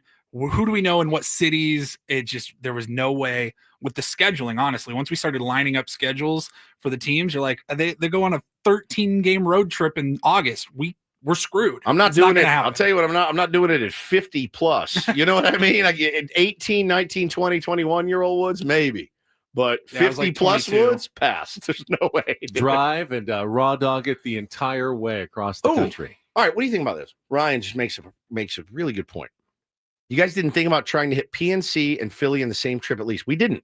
How close are they? I did. It's completely opposite sides of the state of Pennsylvania. I think it's like you have to fly. You have to fly? Oh, it's like it would be like a 5 or 6 hour drive from Philadelphia to Pittsburgh. It's not that 5 hours. Now hitting Camden Yards in Philadelphia is absolutely possible. You can make Maybe that. We know somebody you can that make used that drive to Baltimore if there was a game while we were there. That's something you could consider doing. That's a lot closer than driving to Pittsburgh. We might know a Baltimore Orioles Hall of Famer that could get us. Oh, that's true. Yeah, people were asking what happened to Adam Jones. He's busy. We'll talk to him at some point. He's busy. He works for the team now. Paulie and I are actually thinking about trying to have him on next week when you're on yet another golf trip. Yeah. One of the first of many. Unfortunately, the Orioles are out of town. They're out of town. That week. Well, I'm not driving in just to see the ballpark. I'll tell you that right now. Yeah. All right. No, good. More power to you guys. All the tier ones that showed up down in Houston. The way that Padres fans travel now is insane. I mean, it's crazy. And we'll join those ranks in July. Excited about it. Got an update on a topic from earlier this week. A couple of minutes here. What does Woods have in common with Khloe Kardashian? Not a lot. Great ass. Great. That's ass. So loves the NBA. Love the NBA. Love it so much. So Khloe was on her podcast. She actually had Dana White on, and she said she will never let her kids sleep over anymore. Oh, based on the convo we had yesterday. I've watched too much. Khloe Kardashian at tier 1? I've watched too much Dateline. Huge tier 1. And I can't do it. I cannot let my children sleep away from home after watching all the true crime and everything that goes on. And we were talking about that. Was that yesterday we were talking about yesterday on the show. And I saw that yesterday. And I thought, oh, wow. Khloe and Woods are cut from the same cloth. Yeah. 2 peas in a pod. That's right. You can barely tell them apart. That's true. Honestly, between the two of them. When were you listening to her podcast? I wasn't, but I was looking for Don't Do This stories, and it happened to pop up on the TMZ sports feed. What's the name of her podcast? The name of her podcast is, what is her podcast's name? Khloe in Wonderland. Khloe in Wonderland. Yeah. Okay. And her kids, who are her kids? She's got Psalm and Rain, okay, Reign, and Dream. Yeah, it's a lot of kids. True. Tatum. They're still going. These are still. I don't know if some are Kim's kids. Actually, Kim's kids are Psalm and Chicago. I don't think anybody cares at all. This is like Lakers talk to me right now. You want to talk some Lakers? Absolutely not. No. Starts tomorrow. No, playoffs. First round. Game not 1. Not even a little. Against the Minnesota Timberwolves. Not even a little bit. Maggie and Perloff were debating whether the Dallas Cowboys or the Lakers. If LeBron wins another title, does it change his argument in the greatest of all time against Jordan? Even my eyes are rolling up in the back of my head. Well, I mean, if he gets to 5, I know it's still not Jordan 6. But I mean, does that sway some Jordan people into the LeBron camp? And I know even me, my eyes were kind of slowly rolling into the back. Are we really having this hypothetical conversation? I wonder whose idea that was, Maggie's or Perloff's? That's what I wonder. Maggie was diehard. Yeah, yes, it makes a difference. Like if he wins the title. No, but Perloff you're doing it now. Now by talking about you're Perloff doing was it. like, no chance. All anyone is swayed at all by even one more title by LeBron. Good. Are you done? Yeah, I'm done. Okay.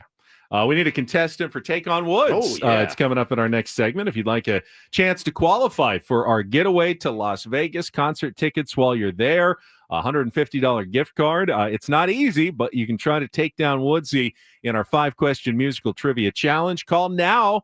Get online for a contestant, 833-288-0973, 833-288-0973. We'll play our game coming up next, and then Mike Shildt coming up at the top of the hour at 9 o'clock with Ben Woods on a Friday on San Diego's #1 sports station, 97.3 The Fan. Quickly, though, gang, let me tell you about Loan Pronto. If you're feeling a little bit underwater financially right now, but you do own a home, you can get cash out of your home's equity. You can refi out of a higher rate, or you can do a home improvement project. Loan Pronto can help you make that happen in just a matter of days. Take advantage of this opportunity now. You can get tens or even hundreds of thousands out of your home's equity. Pay off your credit cards, pay off your car loans. The average homeowner cutting their monthly bills by about $1,000 doing this. So more info can certainly be found at loanpronto.com. Inflation, higher costs, put a lot of people in stressful financial situations these days. But again, if you own that home, there is a way out. Loan Pronto has multiple options that can help you get the financial freedom you deserve. Most homeowners get their cash in less than 2 weeks. Most don't even need an appraisal. Do the smart thing. Stop paying insane rates on your credit cards. Wipe them out. Get a lower mortgage rate today. Get some money for that home improvement project. All starts by getting in contact with the experts at Loan Pronto. Go to loanpronto.com or call now, 619-207-4336. Or again, loanpronto.com for all the info that you may need. Equal housing lender, NMLS 1661781, subject to lender approval, NMLSconsumeraccess.org.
Hey players, things are about to get real here in San Diego. Introducing the all-new Hamul Casino Resort. With a 200-room hotel tower, exciting new eats and drinks, plenty of new places to play, and a luxe spa and salon. Hello, rooftop pool and deck. It's where players can play their hearts out and enjoy all the perks that come with it. It gets real this summer at the all-new Hamul Casino Resort, the players' place.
Star 97.3 The Fan is brought to you by Staples. Your local Staples has hot deals and super low prices throughout the store on everything for your business. And right now at Staples, save up to $250 off your print order.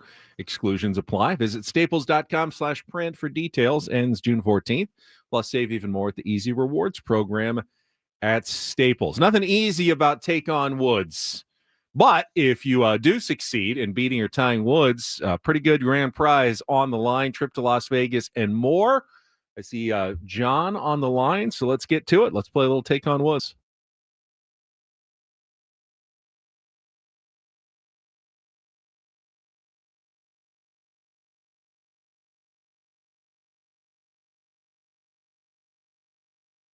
Take On Woods brought to you by Bay Alarm, security and fire alarms for every business. We got you. Am I correct? Is this John?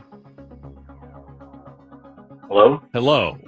Sounds like maybe it's not John. Yeah, Who is this? John. Oh, it is John. All right, and you're calling for Take On Woods? I sure am. Well, you've come to the right place because this is Take On Woods, and you are our contestant today with a chance to qualify for our grand prize drawing. Trip to Las Vegas, 2 nights at the MGM Grand, $150 gift card, plus your choice of concert tickets to either Disturbed, Ghost, or Pantera in Vegas. All 3 shows.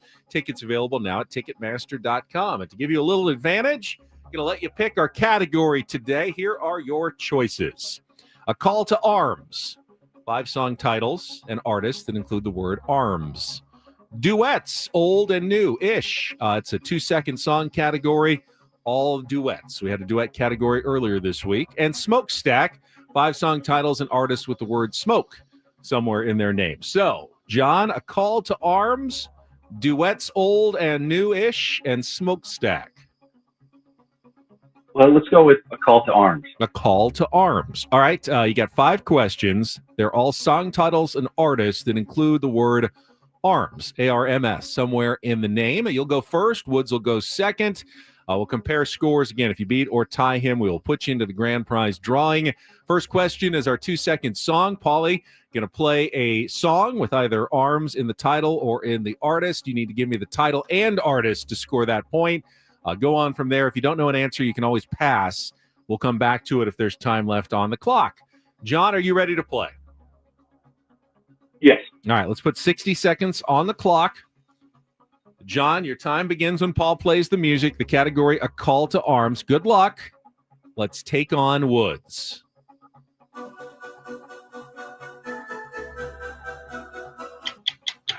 I Just Died in Your Arms Tonight by... Don't remember. Okay, Scott Stapp says it only took him 15 minutes to write which number 1 hit for Creed, including the opening line, well, I just heard the news today. Arms Wide Open. Correct. Nicknamed Satchmo, which trumpeter received a Lifetime Achievement Grammy 1 year after his death in 1971. Yeah. Journey never. Louis Armstrong. Correct. Journey never had a song reach number 1 on the Billboard charts. They came closest with which 1981 power ballad that spent 6 weeks at number 2? You know this. Pass. Which Dire Straits title track, popular at military funerals, is also the name of the band's most successful album? Oh, Lord. Pass. All right, back to the 2-second song. See if you can come up with the artist. 2. Quickly. Died in Your Arms by Cutting Crew. But you did get 2. You Cutting got Crew. Yeah, you got Arms Wide Open and Louis Armstrong. Open Arms is Journey, and Brothers in Arms is Dire Straits. 2, I don't know if that's going to be enough. Hang on the line, John. Woods doesn't get the category. Same 5 questions. Feel like you might get this one. I don't know. We'll see. All right, 60 seconds on the clock. Woods, your time begins when Paul plays the music. Good luck. Let's take on John. Cutting Crew. I just died in your arms. Correct. Scott Stapp says it only took him 15 minutes to write which number 1 hit for Creed, including the opening line. Well, I just heard the news today. I just heard. With Arms Wide Open. Correct. Yeah. Nicknamed Satchmo, which trumpeter received a Lifetime Achievement Grammy 1 year after his death in 1971. Dizzy Gillespie? Incorrect. Oh, wait. Journey never had a song reach number 1 on the Billboard charts. They came closest with which 1981 power ballad that spent 6 weeks at number 2. What is the category? This was really going to help me. Open Arms. Correct. Which Dire Straits title track, popular at military funerals, is also the name of the band's most successful album? Dire Straits song played at funerals? Military funerals. Yep. Brothers in Arms. Correct. That's 4. And the category was something with arms. A Call to Arms. Which it was Louis Armstrong. Louis Armstrong. Yeah, but you did win 4-2. John, thank you for playing today. Woods, though, I believe a perfect 4-0 week this week. Yeah, buddy. Take on Woods. Solid. We did have a qualifier yesterday in Real or Fake, however. Well played, Woods. Good job. When we come back, so I saw this morning. We talked about Jesse Agler's great call of Manny's home run, but Jason Stark is actually taking it to the next level. You remember the home run earlier this week when they dropped the 2 foul pop-ups? Oh, yeah. Yeah, I got some more details on that one for you. We can get to that coming up next with Ben and Woods on San Diego's #1 sports station, 97.3 The Fan. First of all, this weekend, gang, if you are in the market for a new car or truck, highly recommend heading down to see my friend Manny Sedano at Sedano Ford in La Mesa. Got some incredible deals for you. Right now, you got a shot at employee pricing, too. That's really great. It's a kind of insider deal normally reserved for all the people that work there. Now wide open to you. And, of course, one of the hottest offers, I'm seeing this thing everywhere, the brand new 2025 Ford Maverick is just $219 a month, tariff-free. That's real value on a truck that works as hard as you do. It's compact, it's capable, loaded with style, perfect for your everyday drive or your weekend adventures. So check out SedanoFord.com for all the details, all the offers. Claim your spring deal before it's gone. Again, visit SedanoFord.com for complete details. As you guys know, man, I Manny Sedano, local veteran-owned dealership. They will take such good care of you. That guy knows what he's doing. And, look, their goal is to get you in the car or truck of your dreams. So it's not only the 2025 Ford Maverick you're getting a great deal on. Go check out everything that they have to offer. Again, you can stop by the beautiful dealership right there in La Mesa, or again, go over to SedanoFord.com. Get all the details you need. When you walk in, if you do stop by, let them know, hey, Woodsy from 97.3 The Fan sent me, said you're going to take good care of me, and they will. It's Sedano Ford, SedanoFord.com.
Hey players, things are about to get real here in San Diego.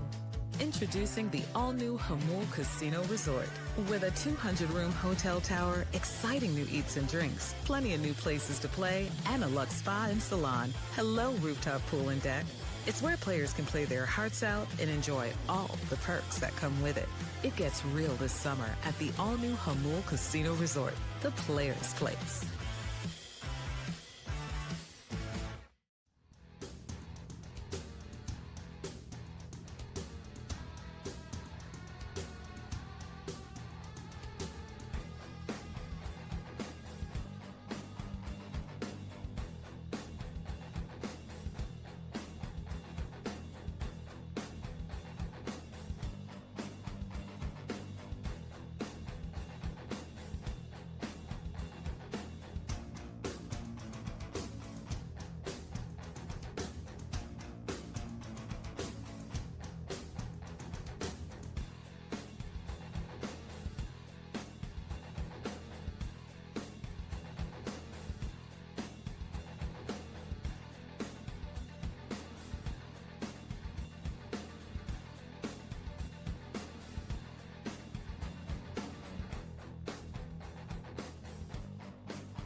Mike Shildt coming up in our next segment. Of course, Padres hit the road for 6, but then they will be home coming up for the next homestand. And on that homestand, that will include the giveaway of the Tony Gwynn, the young Tony Gwynn bobblehead. You want to open that up and take a look at what they have left us for today? Padres Tony Gwynn rookie bobblehead is presented by Petco on Tuesday, April 29th. First 40,000 fans in attendance will receive a Tony Gwynn rookie bobblehead. Celebrate Mr. Padre. Collect the item. Bobbleheads distributed first come, first serve. First pitch 6:40. For more information, you can go to padres.com/giveaway. So he's got 2 pieces. The bat goes in his hands. That's cool. That is pretty darn cool. Yeah, gonna need this one. I heard Tony Gwynn Jr. and Chris talking a little bit about it. So cool. 1982 version of Tony Gwynn when he first came up to the big leagues. The only season in Tony Gwynn's 20-year career that he did not hit 300. He hit 289 in that year after he debuted. It's kind of half a season. He debuted in July, I think, and hit 289. And then the following 19 seasons, he hit over 300 every single time. We would have been on the air going, this Gwynn guy, he's 289. That's solid. I mean, but what can we really expect when a guy comes in and hits just 289? A lot of guys used to hit 300 back then. So Ben and I would have been in here complaining that he needs to pick up the pace. Like anything special. Yeah, he's fine. 280 is solid. It's going to be a solid big leaguer. Hopefully for a long time. Can I take this or no? Is that I think you'll have to talk to Adam before you take anything. Well, Scravy out of the studio. Took the last one. He took our tickets also, and he sold our tickets this week. We do have one last pair to give away coming up here as well. Paulie, when do you want to do that? We've got the tickets to the that's awesome concert, the Warren Haynes Band concert at Humphreys Concerts by the Bay. Probably should have done it earlier because we got Mike Shildt coming up in our next segment. How about right effing now? Oh, how about that? How about that? All right, call now. Fifth caller is going to win a pair of tickets. Our last pair of tickets to Warren Haynes Band at Humphreys Concerts by the Bay on May 14th. Plus, you'll be the last person entered to win the grand prize, which is that concert package, but the premium version with access to the pre-show sound check. Tickets and premium fan packages are on sale now at Ticketmaster.com.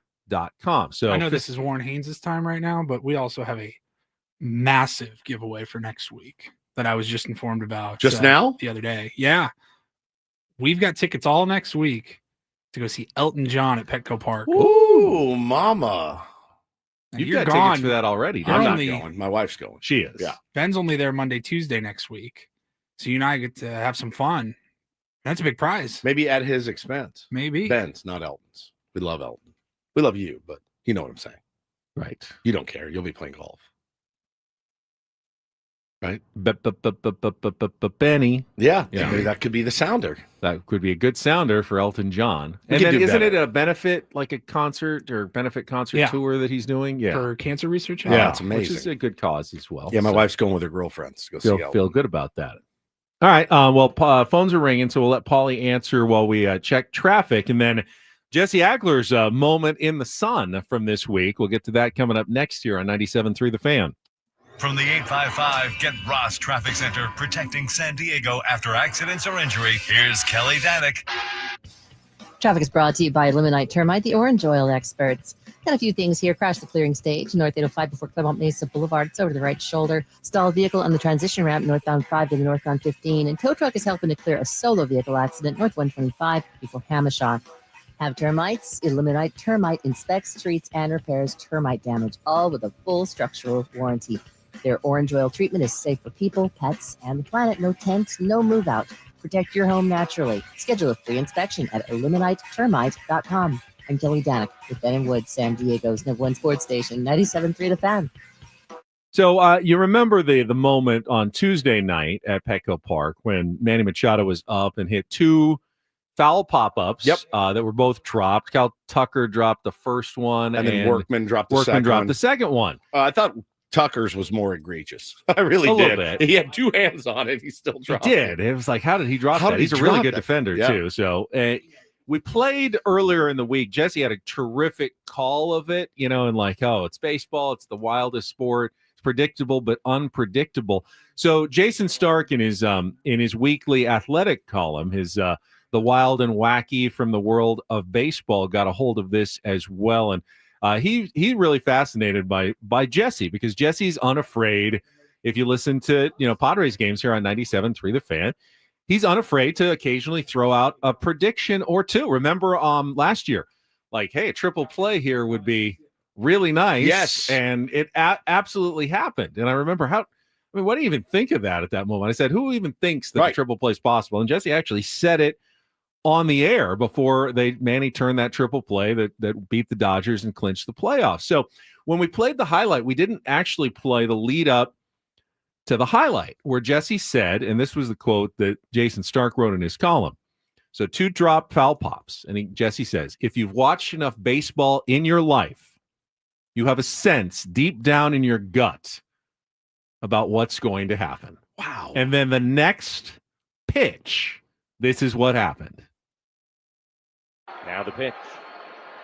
Manny swings, hits it in the air, deep to left field. This one way back, gonna go!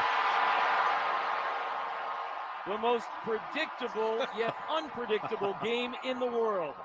The Cubs dropped two foul pops in this at-bat, and the baseball gods reward the Padres with Manny Machado's second home run of the season, and it's 1-0 here in the fifth.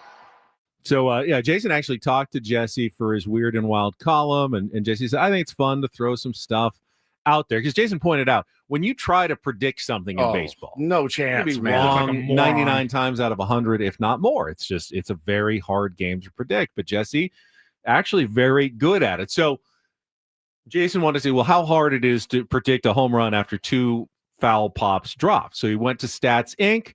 to look at their 52-season history to see how many times that has happened. And of course, it had never happened. You're in joking. 52 years that two foul pop-ups had been dropped, and then the player hit a home run. So as far as records go back, Manny did something that, as far as we know, has never been done in the history of baseball this week. That's fantastic. And Jesse kind of called it. Got to call it. Yeah. That's amazing. You get those feelings every now and then. And I think it was AJ Caswell that told us about the game they play called Yard. And it's Yard. Yeah. And it's, I played it a couple times. Yeah. You put like $1 in or something. You get like one shot on the next pitch. Is it for money? You say home run. Sometimes, there's a prize pool. Yeah, there's a pool. That's a put pot. Like $1 in per game. But you only get to pick one pitch. I thought the money was the game where the umpire throws the ball back. They do that one innings, and if it lands on the mound, if the ball stays on the mound, you get the pot. Because usually it rolls up the mound and then rolls back off onto the grass, and the pitcher picks it up. But if it stops on the dirt, like right on the top, you get the pot. Whoever's turn it is that half inning gets the pot. But Yard can be played for money as well, where a bunch of people in the press box, there's like a prize pool. Like, I don't know, whatever you put in to start and feed the pool. Everyone puts in $5 or whatever. And then every game you get one pitch where you get to say yard. And if the guy homers on that next pitch, you take the pot, and then everyone puts in the money. If not, either the pot grows or you just, wait until someone wins the next time. But you only get one pitch every game where you get to call yard. I had Manny's first homer. I came in the next day and told you guys about it. I said to myself, it's like playing, I played golf by myself today. I shot even par. Everyone's like, yeah, sure you did, bud. Yeah, no, we totally believe you. We totally do. No witnesses, just out there by myself, just locked in. I'm sitting in my bed and I go, this is a bomb.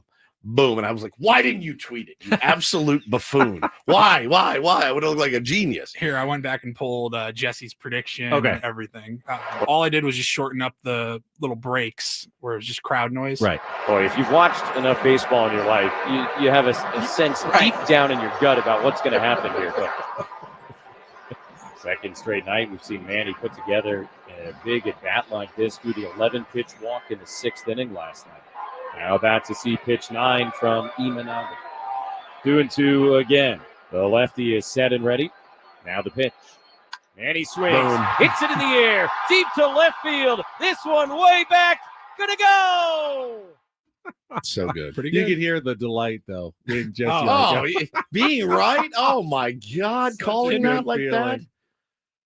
Ray in the chat has called yard for the first pitch for Fernando Tatis Jr. tonight. It's not a bad spot, actually. Not a bad call. To call yard. I rarely do you do it on the first pitch of the game, but with Fernando up, it's not a horrible call. I mean, we saw it yesterday. I don't know if it was the first pitch. I still think about that home run he hit there. Was it 2021? Oh, my. Hit it over the train. Over the train? One of the biggest home runs I've ever seen. That was also a game. Didn't the Padres lose on a pop-up that was dropped? Was that the same game that Hosmer dropped that pop-up? It might have been earlier, but it definitely happened in Houston where they had the pop-up in the 9th inning and no one caught it. They lost the game that way. But it was bad. We had actually a game yesterday. I know it was the first pitch, but it was the first batter of the game. O'Neal Cruz, Pittsburgh Pirates playing at the Washington Nationals. He homers to lead off the game. There was not another run the entire game. So if you got there late and you just missed the first batter of the game, you missed all the scoring in the entire game. That's insane.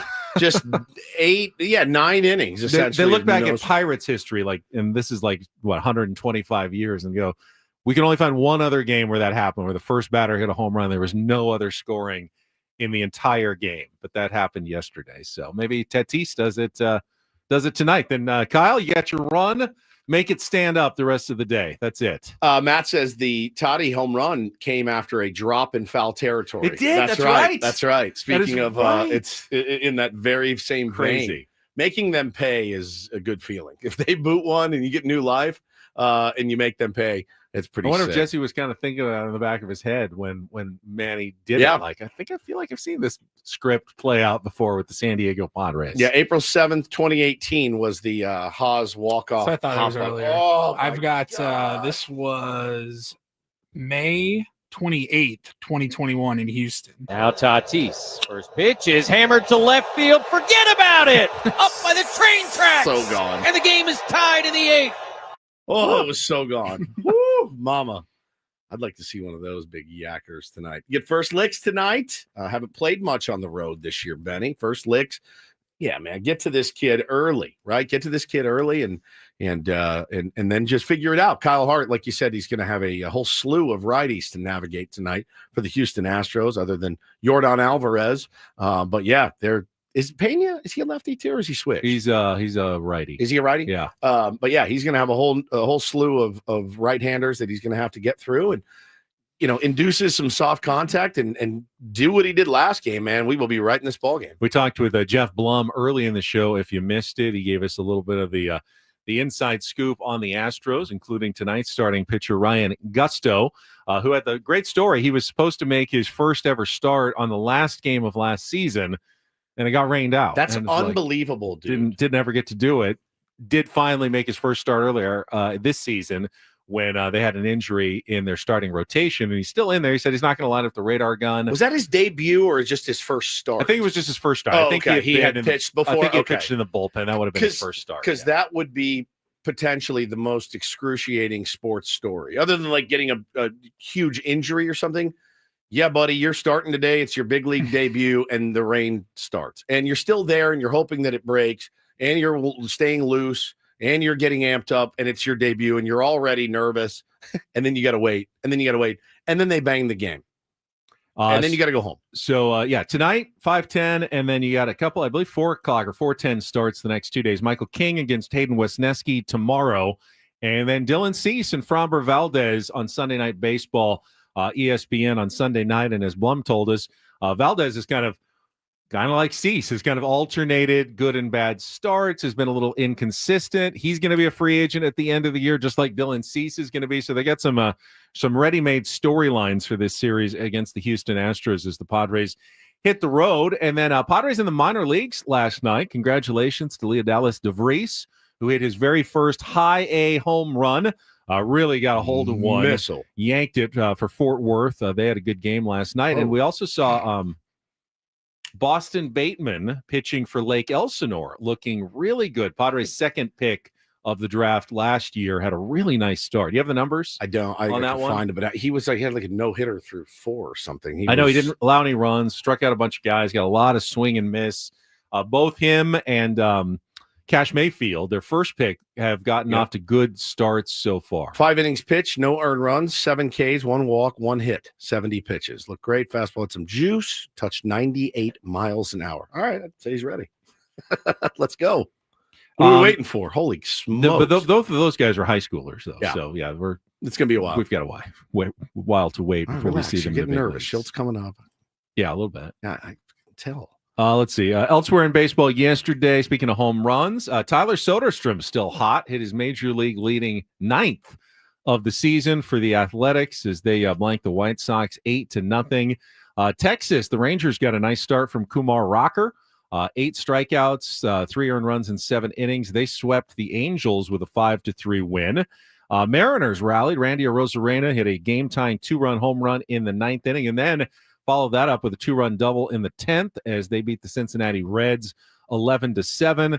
Orioles topped the Guardians 6-2. Mets beat the Cardinals 4-1, and the Tigers over the Royals 6-1. That Angels stretch was fun for a week or so when they were playing really, really good. They've lost 4 straight. They played well long enough. There were a couple of the think pieces like, could the Angels be the surprise team in baseball this year? It's not looking quite so good anymore. It's hard because you got to write about something. You need content, and you're like, could this be? Because there's one team every year that just surprises you. And oh man, if Mike Trout stays healthy and Ron Washington's got them not looking at their cell phones, and man, these guys are on a roll, and you drop 4 straight. Look, it happens to most teams. So we're certainly not immune to it either. Well, we're Angels fans this weekend because they're hosting the Giants for the next 3 games. Let's get back on track, Angels. Speaking of the Rangers, they've got the Dodgers coming in. So both the Padres and Dodgers are in Texas.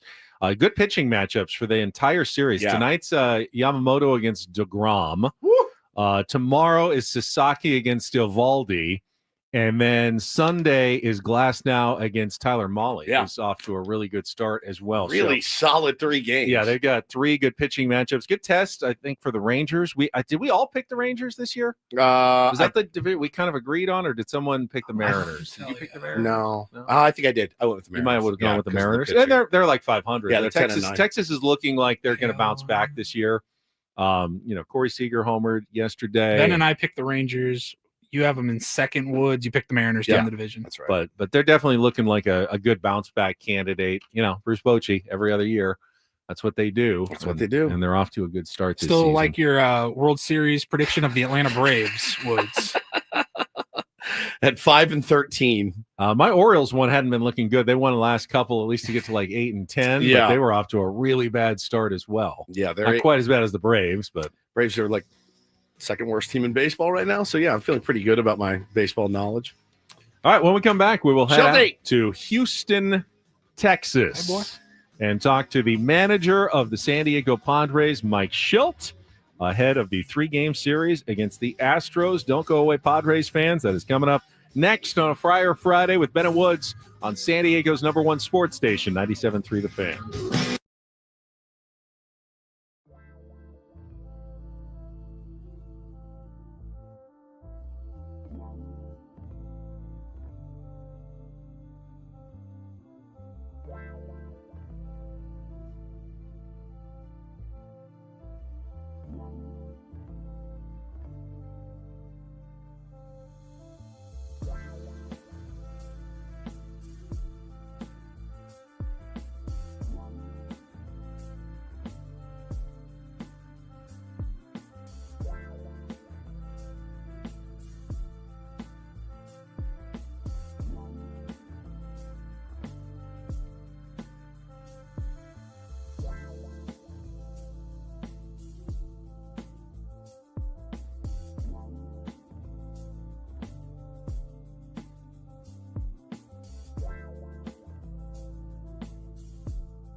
earlier, we kind of miss Padres baseball on a day off. I know they need days off. Absolutely. Probably more than they get over the course of a long season. But when the team's playing so well, it feels like a long time between Wednesday afternoon and Friday evening when the Padres resume play with the start of a 3-game series tonight against the Houston Astros.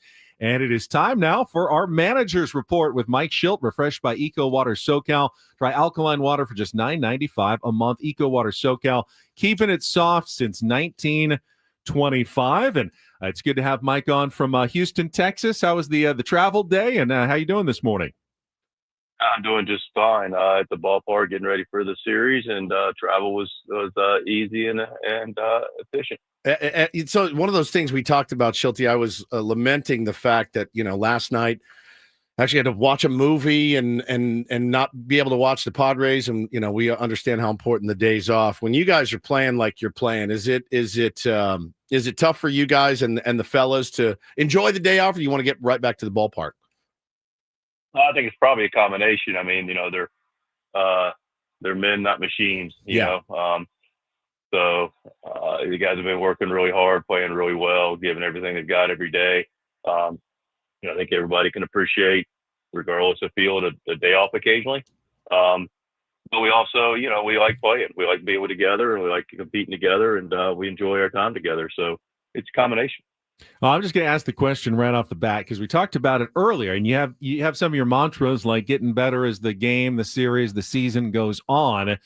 Your team is playing so well right now, Mike. Like, what are some areas where you still would like to see some improvement? Because it's hard for us to see like how it could get much better. Yeah, I mean, listen, it's always, it could be collective, it could be individual, it could be situational. So, it's a game of a lot of moving pieces that we all know. And, we've taken advantage of our time together over the last year plus, including spring training and, continuity with, a staff and players that breeds consistency. So, yeah, there's, we always want to improve. It's a, growth mindset. It's competition. There's always an area for something to be better. But, as we continue to move this forward together, we do expect there to be some areas that, are really, really showing up that are buttoned up. And I think that's taking place. Talking to Mike Shildt here on Ben and Woods this morning. And Ben had asked this question earlier in the week, and we addressed it a couple times, talked about it on the roundtable yesterday. And, the hot start is incredible. It's absolutely incredible. It's been such a joy to watch. And Ben said, so what did we all miss? All the people in the media or the national media, whatever, what did they miss about the San Diego Padres? And my thing was, I never really believed in momentum from season to season. And I hear you bring up continuity. And I think I missed that one, Shildt. I do. I think, to watch these guys just kind of pick up where they left off, and even with some new faces, that's been pretty incredible. And is that something that you've seen before? Like the way that you guys played especially the second half of last year and then into the first half of this year, the momentum really seems like the calendar turned one day and the offense is still, leading baseball and hitting and things like that. It's been amazing to see. Yes, is the ultimate answer to your question. I mean, we don't take it for granted. It's not, it's a very, very, very competitive league. But the fact of the matter is that I already alluded to it. And I have experienced it for quite a long time, quite frankly, just in a different area, or a different team. When you have processes that are in place and nothing's foolproof, this game is really hard. No one has all the answers. I won't even pretend that anybody does, including ourselves. But when you do have a group of good players, let's don't pretend about that. We've got a good nucleus of players in every area, offensively, defensively, pitching, bullpen. But when you have that and you have a staff that gets to stay together and create some continuity, and there's clarity about how you're going to prepare and how you're going to compete, there is an expectation that it's only going to continue to get better and clearer in a very hard, complex game. Talking to Mike Shildt, manager of the San Diego Padres. And Mike, I've heard you say before, Padres, best fan base in all of baseball. In fact, there's a TV promo where you actually say it. We hear it almost every night. Let's be honest. Most managers are going to have to say that about their teams. You don't hear it otherwise. But I was struck this homestand. I mean, with the big crowds, even on like a midweek Wednesday game, and I thought in particular there was one the wild pitch against the Cubs with the bases loaded, where the fans were chanting Gavin Sheets, and I felt like they actually had an impact on the game. Do you ever see that where your fans can actually impact the game with their energy and chanting and perhaps throw another team off their game? Every game we played at home this season. Absolutely. You know, if you really, and again, you talked about, you know, what'd you miss seeing the game, and, you know, you see the game from a lot of different lenses and different experiences, and that's one of the wonderful things about the game. But for my lens to your question is absolutely, you know, it's and they can be subtle things that do show up actually in the box score, do show up in competition. Some are bigger, you know, the ball that was hit down the line, fell in, you know, there's 47,000 people helped be responsible for that. You know, Leap, our third base coach, looked over like, man, they just couldn't.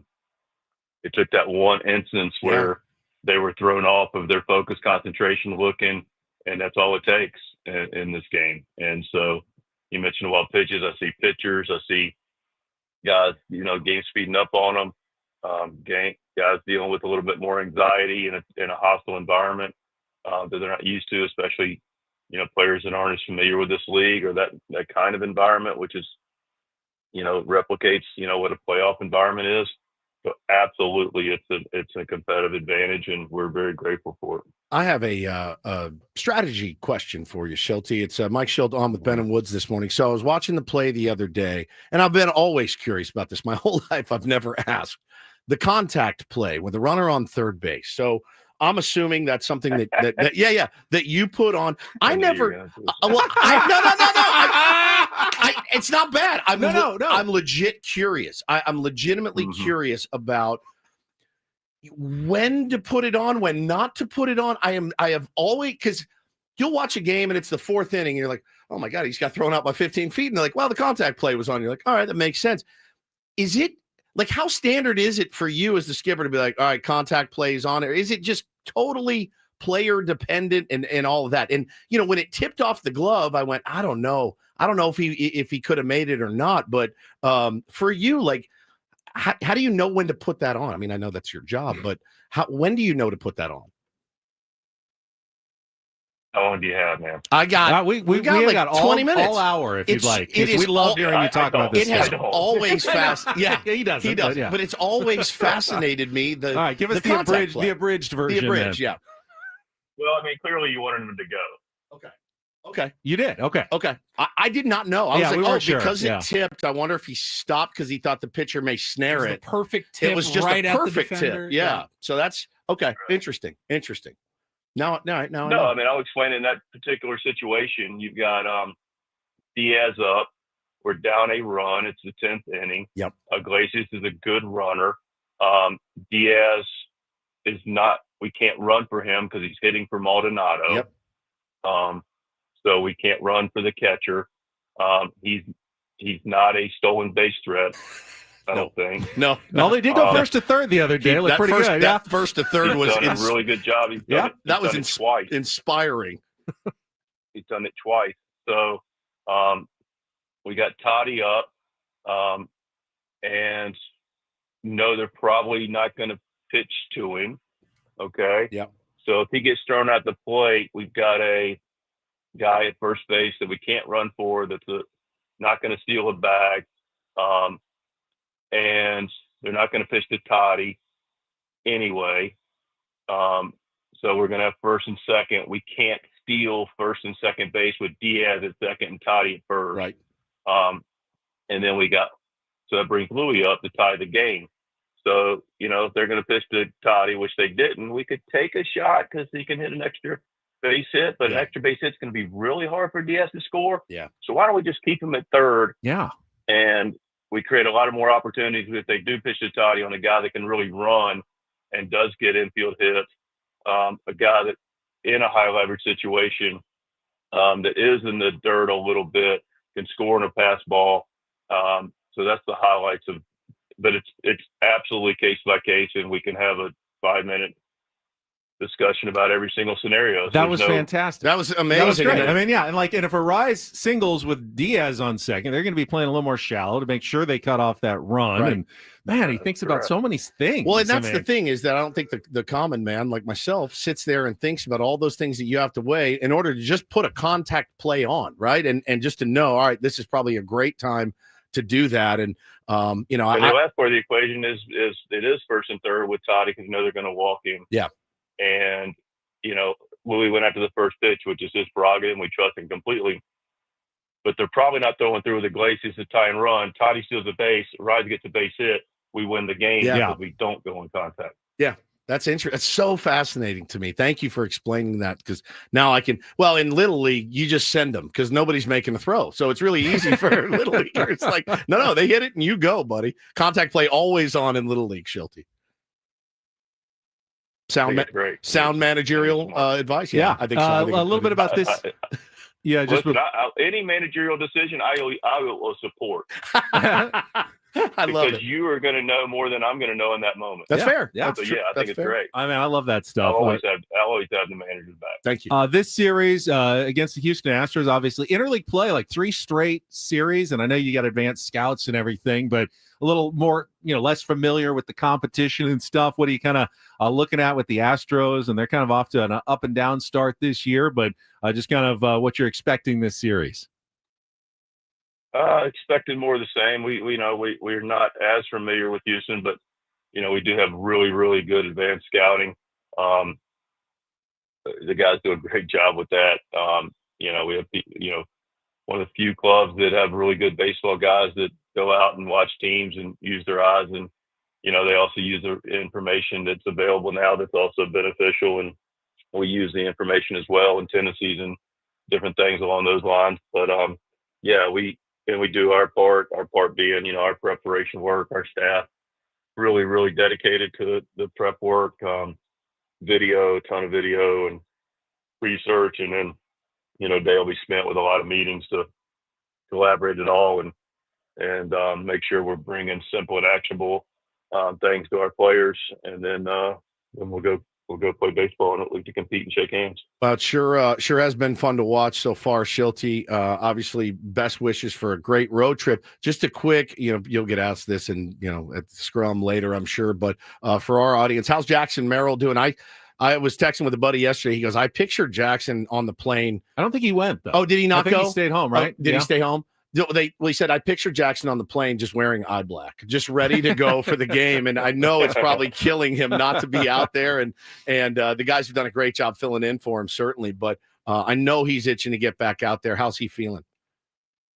You know what? He's improving. So, I mean, hamstrings, any soft tissue stuff can be, very finicky. Yeah. So we got to be very careful. But and to your point, he's definitely, got his eye black on, ready to go and hungry to go compete. But, right now he's got his focus channeled in areas he can do something about, and that's his rehab. And that, so he's getting to a point where he's doing some light jogging and start to get some strength back and do some things in the weight room. And we'll also put together a plan for him and Lockridge and Crony. That, whatever guys can do from a baseball standpoint, whether it's bunting, tracking, throwing, whatever they're able to do, they're doing in appropriate fashion. So when they get back, they're both mentally and physically ready to compete. We had to look up what dribbling meant in a rehab sense earlier this week, just to figure it out. I'd never heard that before. Shilty, really appreciate it. That was awesome. I just want to say, so while we do our show, we're on YouTube as well, and we have hundreds of comments from our audience. They love that explanation about the contact so play. Much. They are just so fascinated by how that works, and they just wanted to really appreciate you and the thought that you put into everything to make this team a winning ball club. So thanks from us and thanks from our listeners as always, and we'll chat with you again in a couple of weeks. Yeah, love talking baseball. So enjoy it, you guys. Appreciate you. Thanks. Thank you. Manager's Report with Mike Shildt, refreshed by Eco Water SoCal. Try alkaline water for just $9.95 a month. Eco Water SoCal, keeping it soft since 1925. And what's so impressive is not I mean, not the thought process. As he explained it, I got it. I understood the baseball enough that it made perfect sense. You have to do that when you're a manager, though. You're going to make that decision about 5 seconds. Like that. And have all those variables in your head.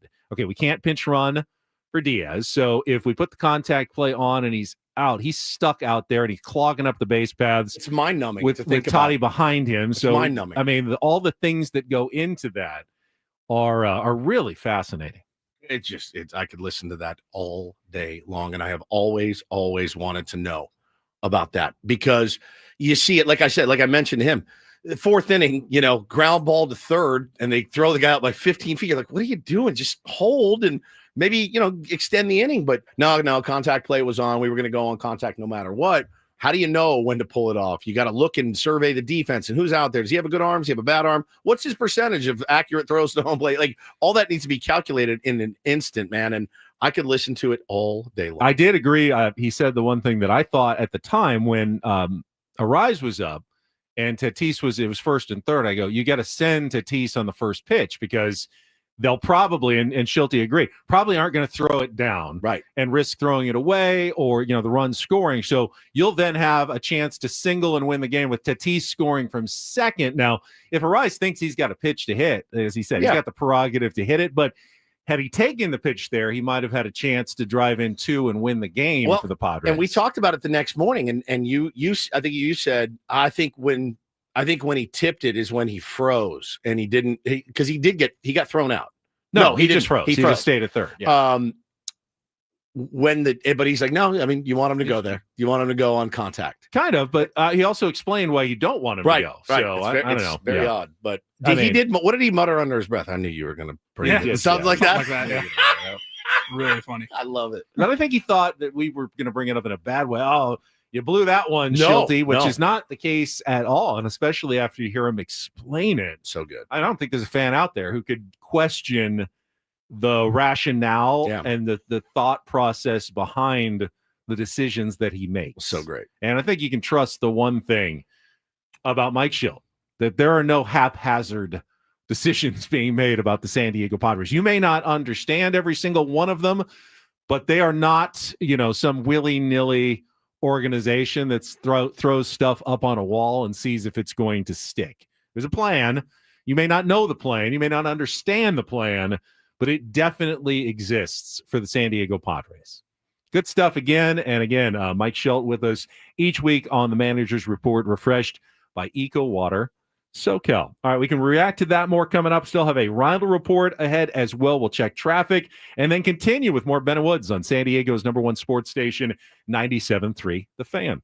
First, though, I'm going to tell you again about us, sdfatloss.com. It is a doctor-developed, easy-to-follow weight loss program helping you lose weight fast, naturally, and safely with no drugs or injections and no prepackaged meals, bars, shakes, or exercising required. Almost sounds too good to be true. I'm not going to tell you that. You have to follow the plan. You're going to be eating less than you normally do, but you also get to eat normal foods, which was huge for me. I ate a lot of chicken and steak and broccoli and Brussels sprouts during my weight loss, things that I kind of liked anyway. So it wasn't a huge ask.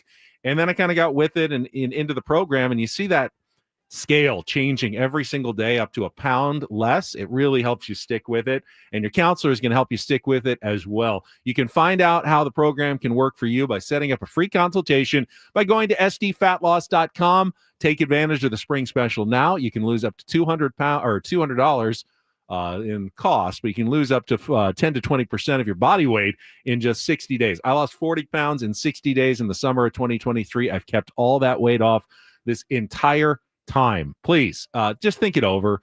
Go to the website. You got nothing to lose there. sdfatloss.com. That's sdfatloss.com. Results may vary.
Hey players, things are about to get real here in San Diego.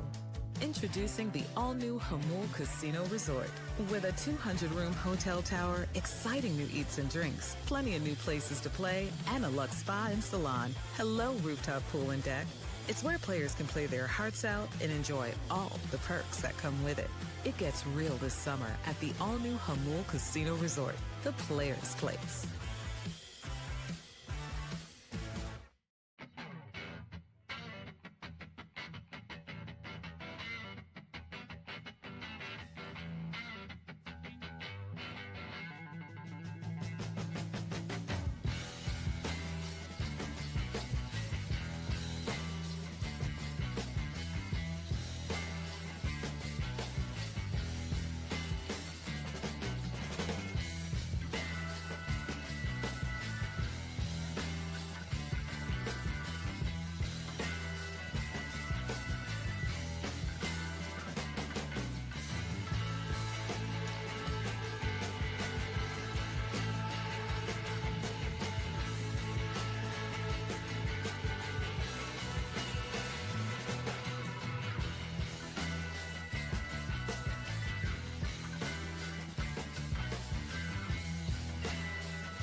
Stuff from the manager, Mike Shildt, already at the ballpark, getting ready for today's game. What are we still, 5, 6, 7, 11:30 there? Yeah.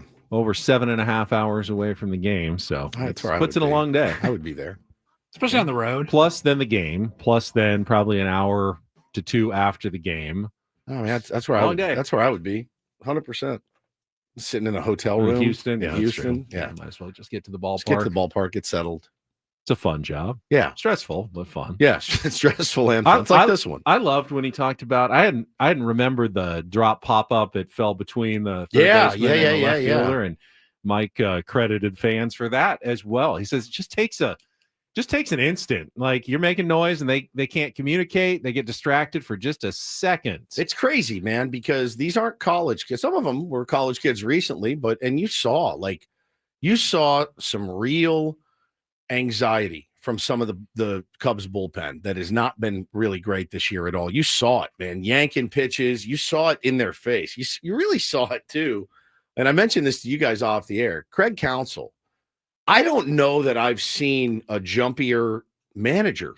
I mean, maybe in my days, but like Jace Tingler seemed more cool and calm at the helm than $8 million a year Craig Counsell. He just now that kind of thing, your bullpen comes in and just starts walking guys. It will do it to anybody. It will break the calmest guy. When your lefty is walking the lefty guys at the end of the order, you're supposed to get those guys out. Yep. And now all right, this is just turning into a disaster of an inning. You can't walk Jason Hayward if you're a lefty. You just can't. You can't. It was good at bat by Jason for sure.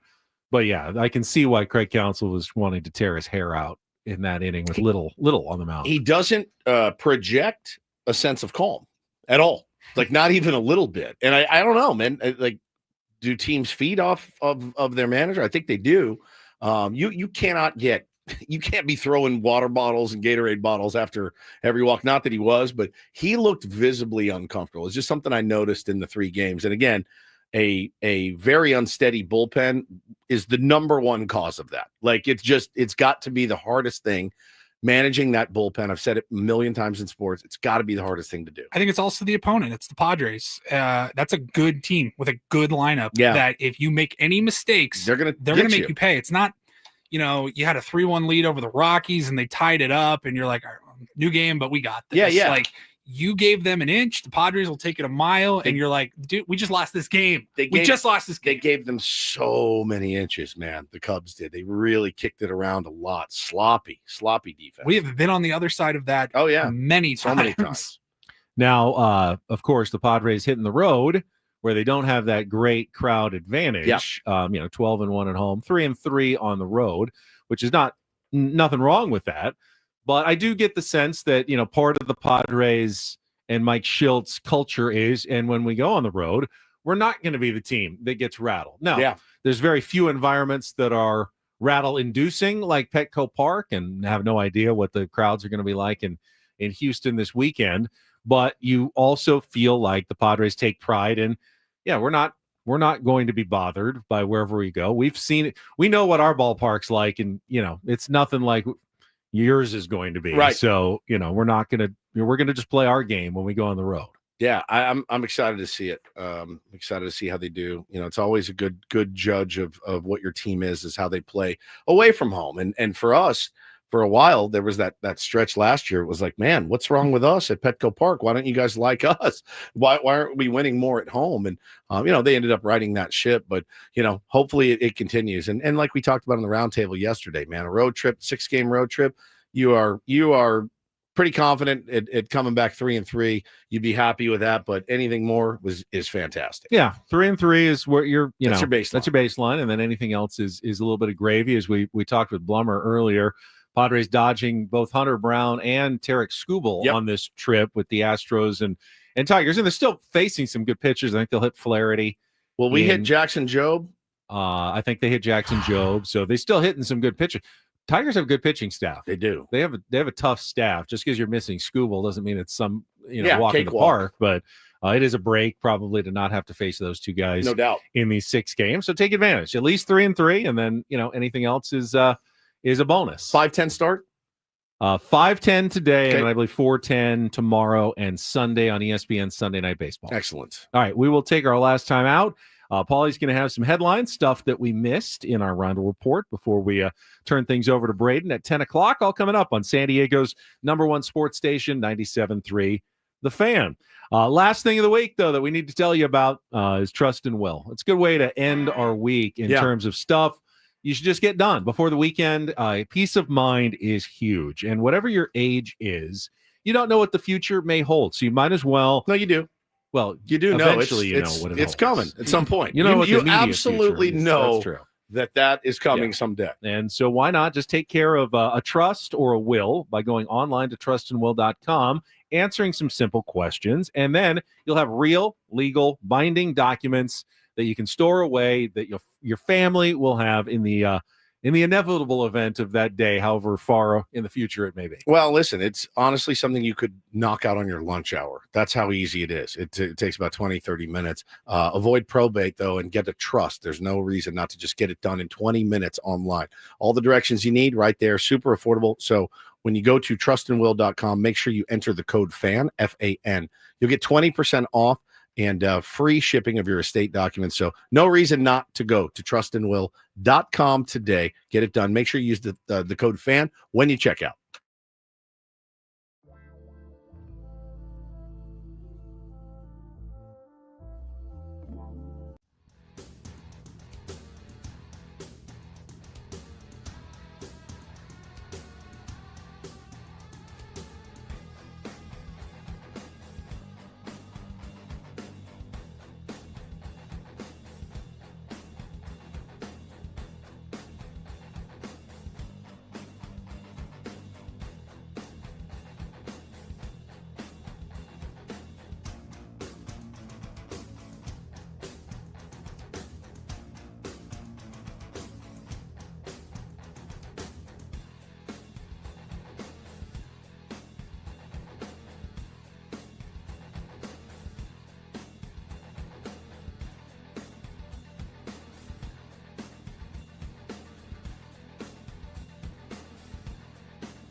Hey players, things are about to get real here in San Diego. Introducing the all-new Hamul Casino Resort. With a 200-room hotel tower, exciting new eats and drinks, plenty of new places to play, and a luxe spa and salon. Hello, rooftop pool and deck. It's where players can play their hearts out and enjoy all the perks that come with it. It gets real this summer at the all-new Hamul Casino Resort, the players' place.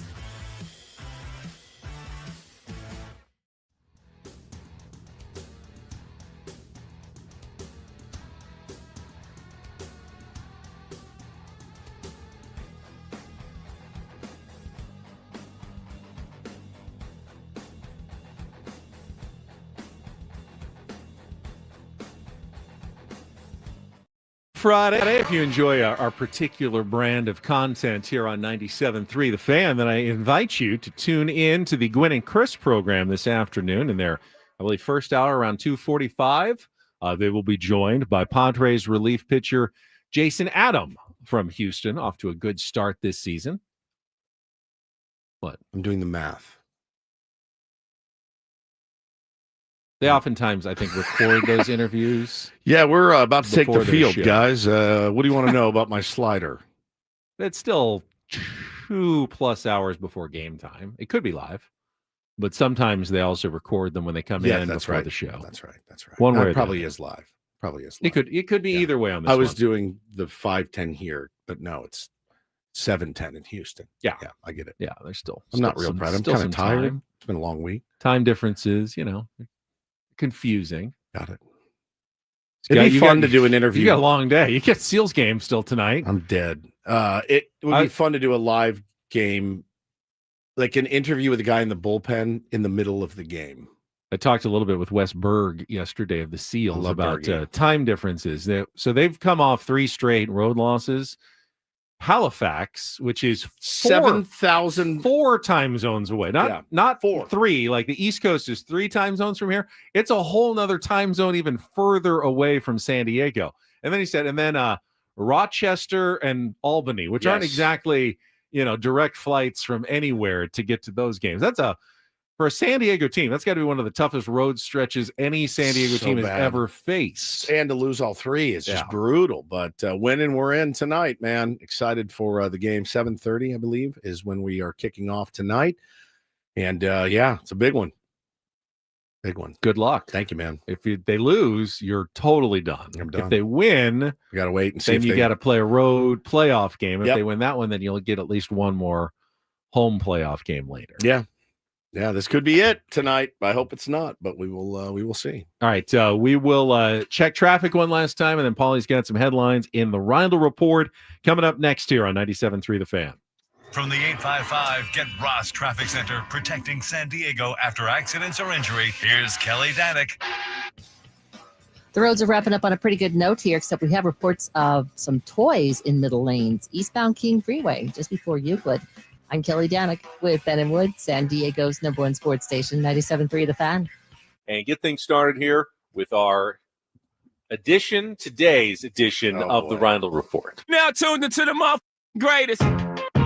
Welcome to the Reindl Report with Paul Reindl. Hi, Paul. All right. 2 stories from the world of sports that we haven't gotten to yet. We'll start off in Major League Baseball. And 1 story that you didn't know you needed. Are you laughing, biatch? It's the Reindl Report. Hey, Paul, how you doing? Okay, how are you? On 97.3 The Fan. Are you ready to bless the mood? I need some help, please. That was good. Can I get a oh yeah?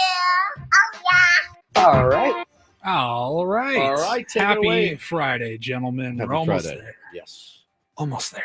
All right. We will start off in Major League Baseball. A little transaction news here in the National League West. Yesterday after the show, maybe even right after the roundtable, because I know his name did come up.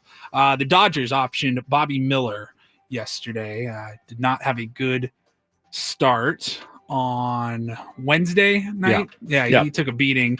Going 3 innings, 8 hits, 6 earned, 1 walk, struck out 7, but he got hit around pretty good by the Rockies, and he has been optioned down. Now, to be fair, he could have thrown 7 shutout innings, and they might have optioned him anyway, because that is that is sometimes the lot of like a sixth starter or a long man in the bullpen. It's actually a really, really good piece by Jeff Sanders in the UT mostly about Logan Gillespie, who has lived this life for about 3 or 4 years now because he's a guy with options, long man in the bullpen. Southwest Terminal. Yeah, just the times where he gets called, sent back to AAA, like gets on a flight. For the Padres, of course, it's El Paso. For the Dodgers, it's Oklahoma City. But you get on a flight somewhere, and before you even land, you're like, the first text you look at is, hey, we need you back. Someone's got hurt, so you're on the next flight back to San Diego. So just stay at the airport and run over to this gate because you're coming right back to San Diego.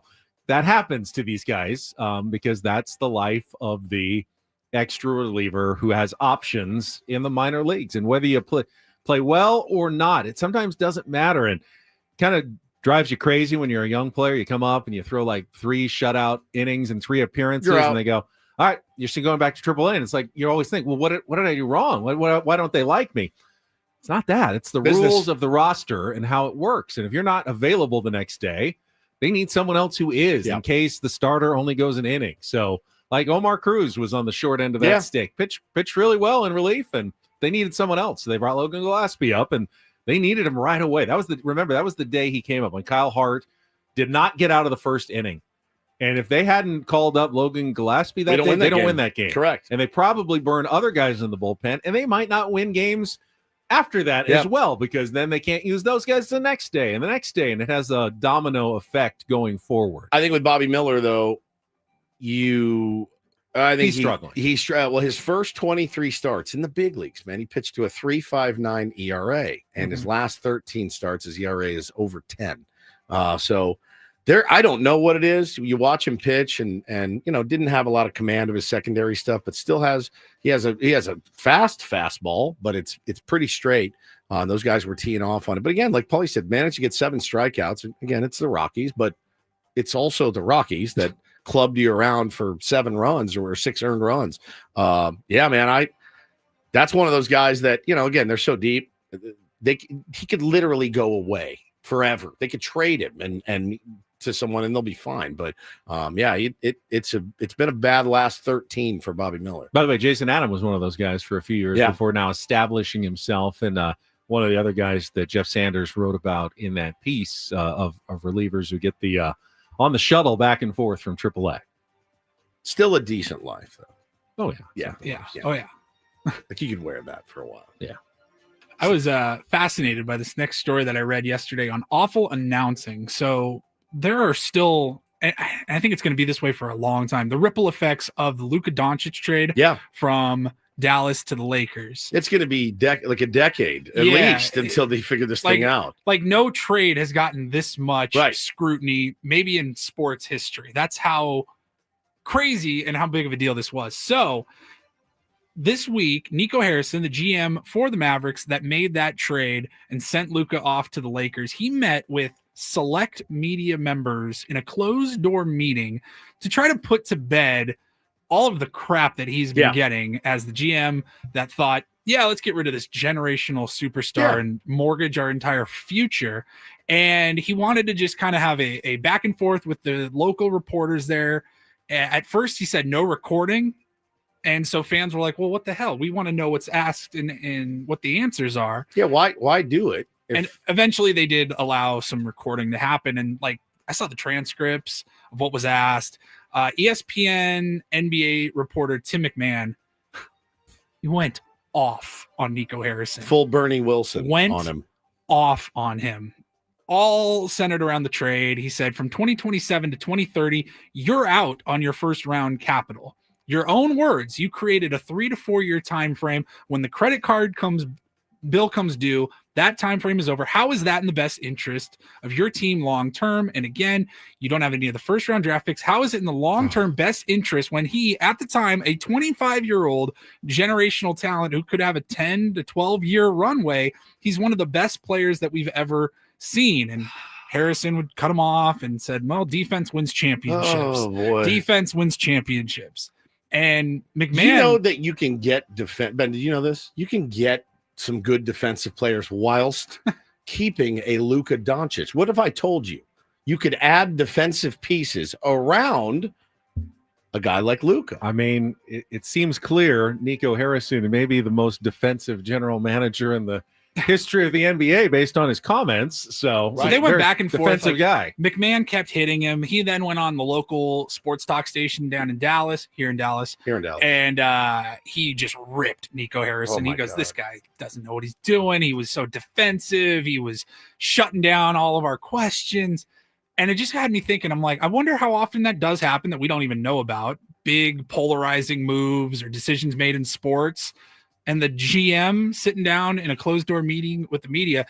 Now, I believe his bosses told him, the owner, you don't have a choice. Yeah, Patrick Dumont, who's the owner, one of the owners, said you have to do. And I thought, how uncomfortable is that for Nico Harrison? He's got to walk into this office. It really takes. And he's going to just get grilled. It really takes a lot of the power away from Nico. Like, to empower your general manager to make this trade, obviously the owner is going to sign off on it or whatever. But when you say now you have to go answer questions to the media, instead of saying this is the right basketball decision for the Dallas Mavericks, you got to toe that line for years. Now remember, and I'm not defending Nico Harrison here, but I think we all know what Nico is gambling on here. And he can't really say it, but he feels like Luka Doncic is going to not work hard enough, flame out, won't be worth what he was going to have to pay him, and is going to flame out in maybe 5 years, maybe 3 years, who knows? Luka will eventually determine what this trade looks like. Correct. But until then, Nico is going to wear it. And he's probably going to lose his job long before we ever find out if maybe he was right at some point. Yeah. Maybe he will, in hindsight, in 10 years, you look back and go, genius. The Mavs dodged a bullet. They didn't sign him to a super max deal that would have tied up their contract with a guy who just wasn't really willing to commit himself. Right.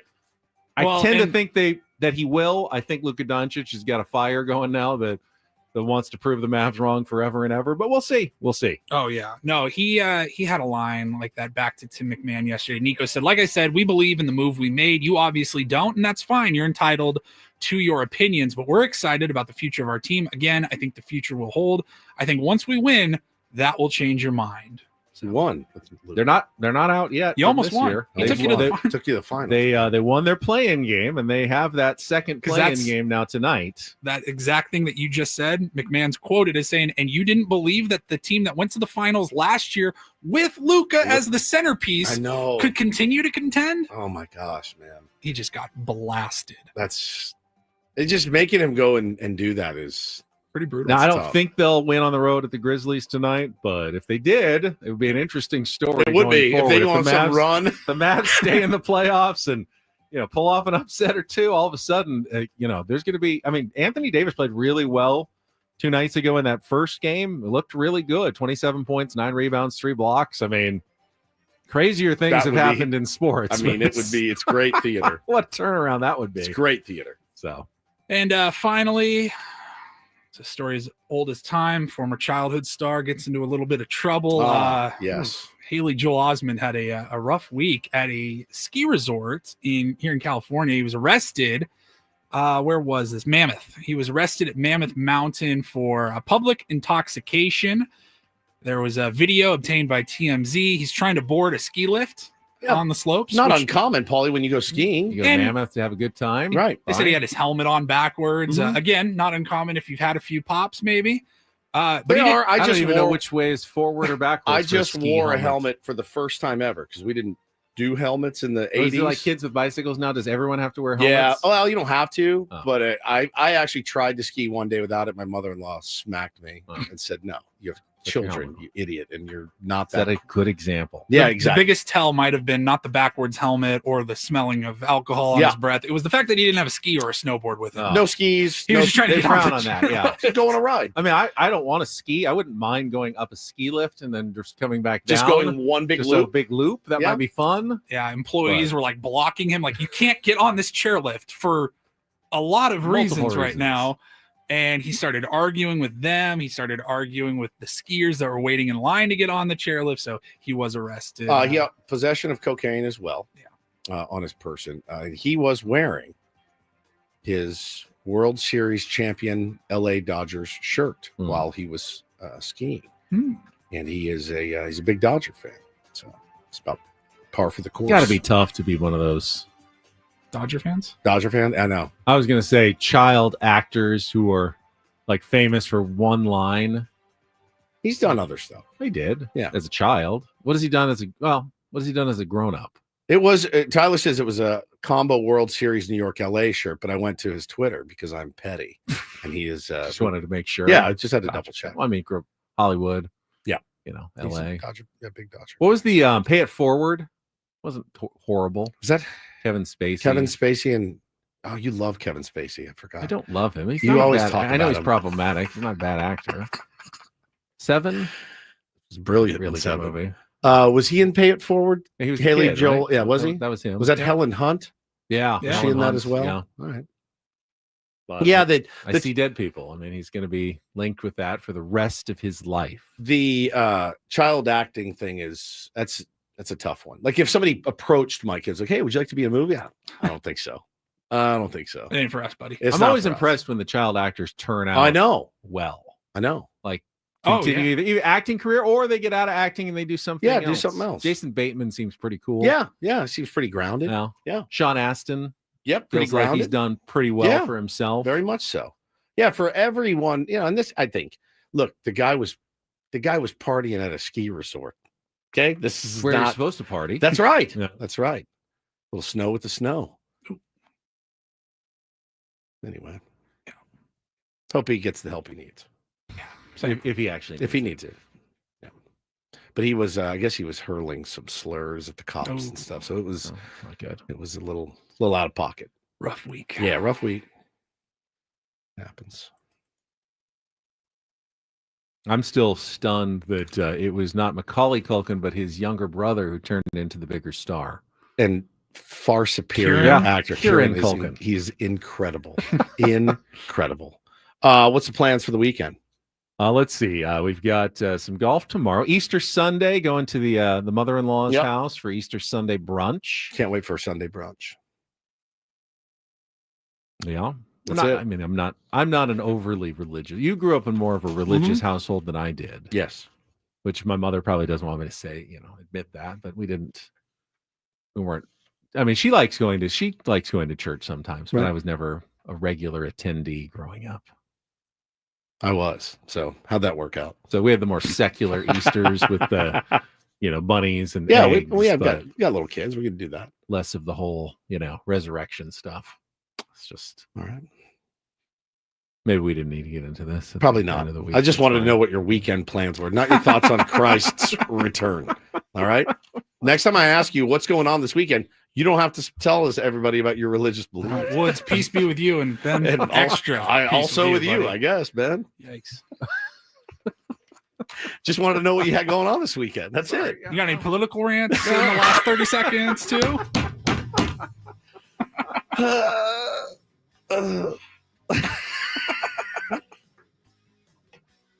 I'll just quit while I'm behind. That's it for us. Have a great Easter weekend, How everybody. do you think the tariffs are working so far, Ben? For Paul Reindl and Stephen Woods, have a good game tonight. Thank I'm you. Ben Higgins. Enjoy your weekend, everybody. From 97.3 The Fan. Braden's up next.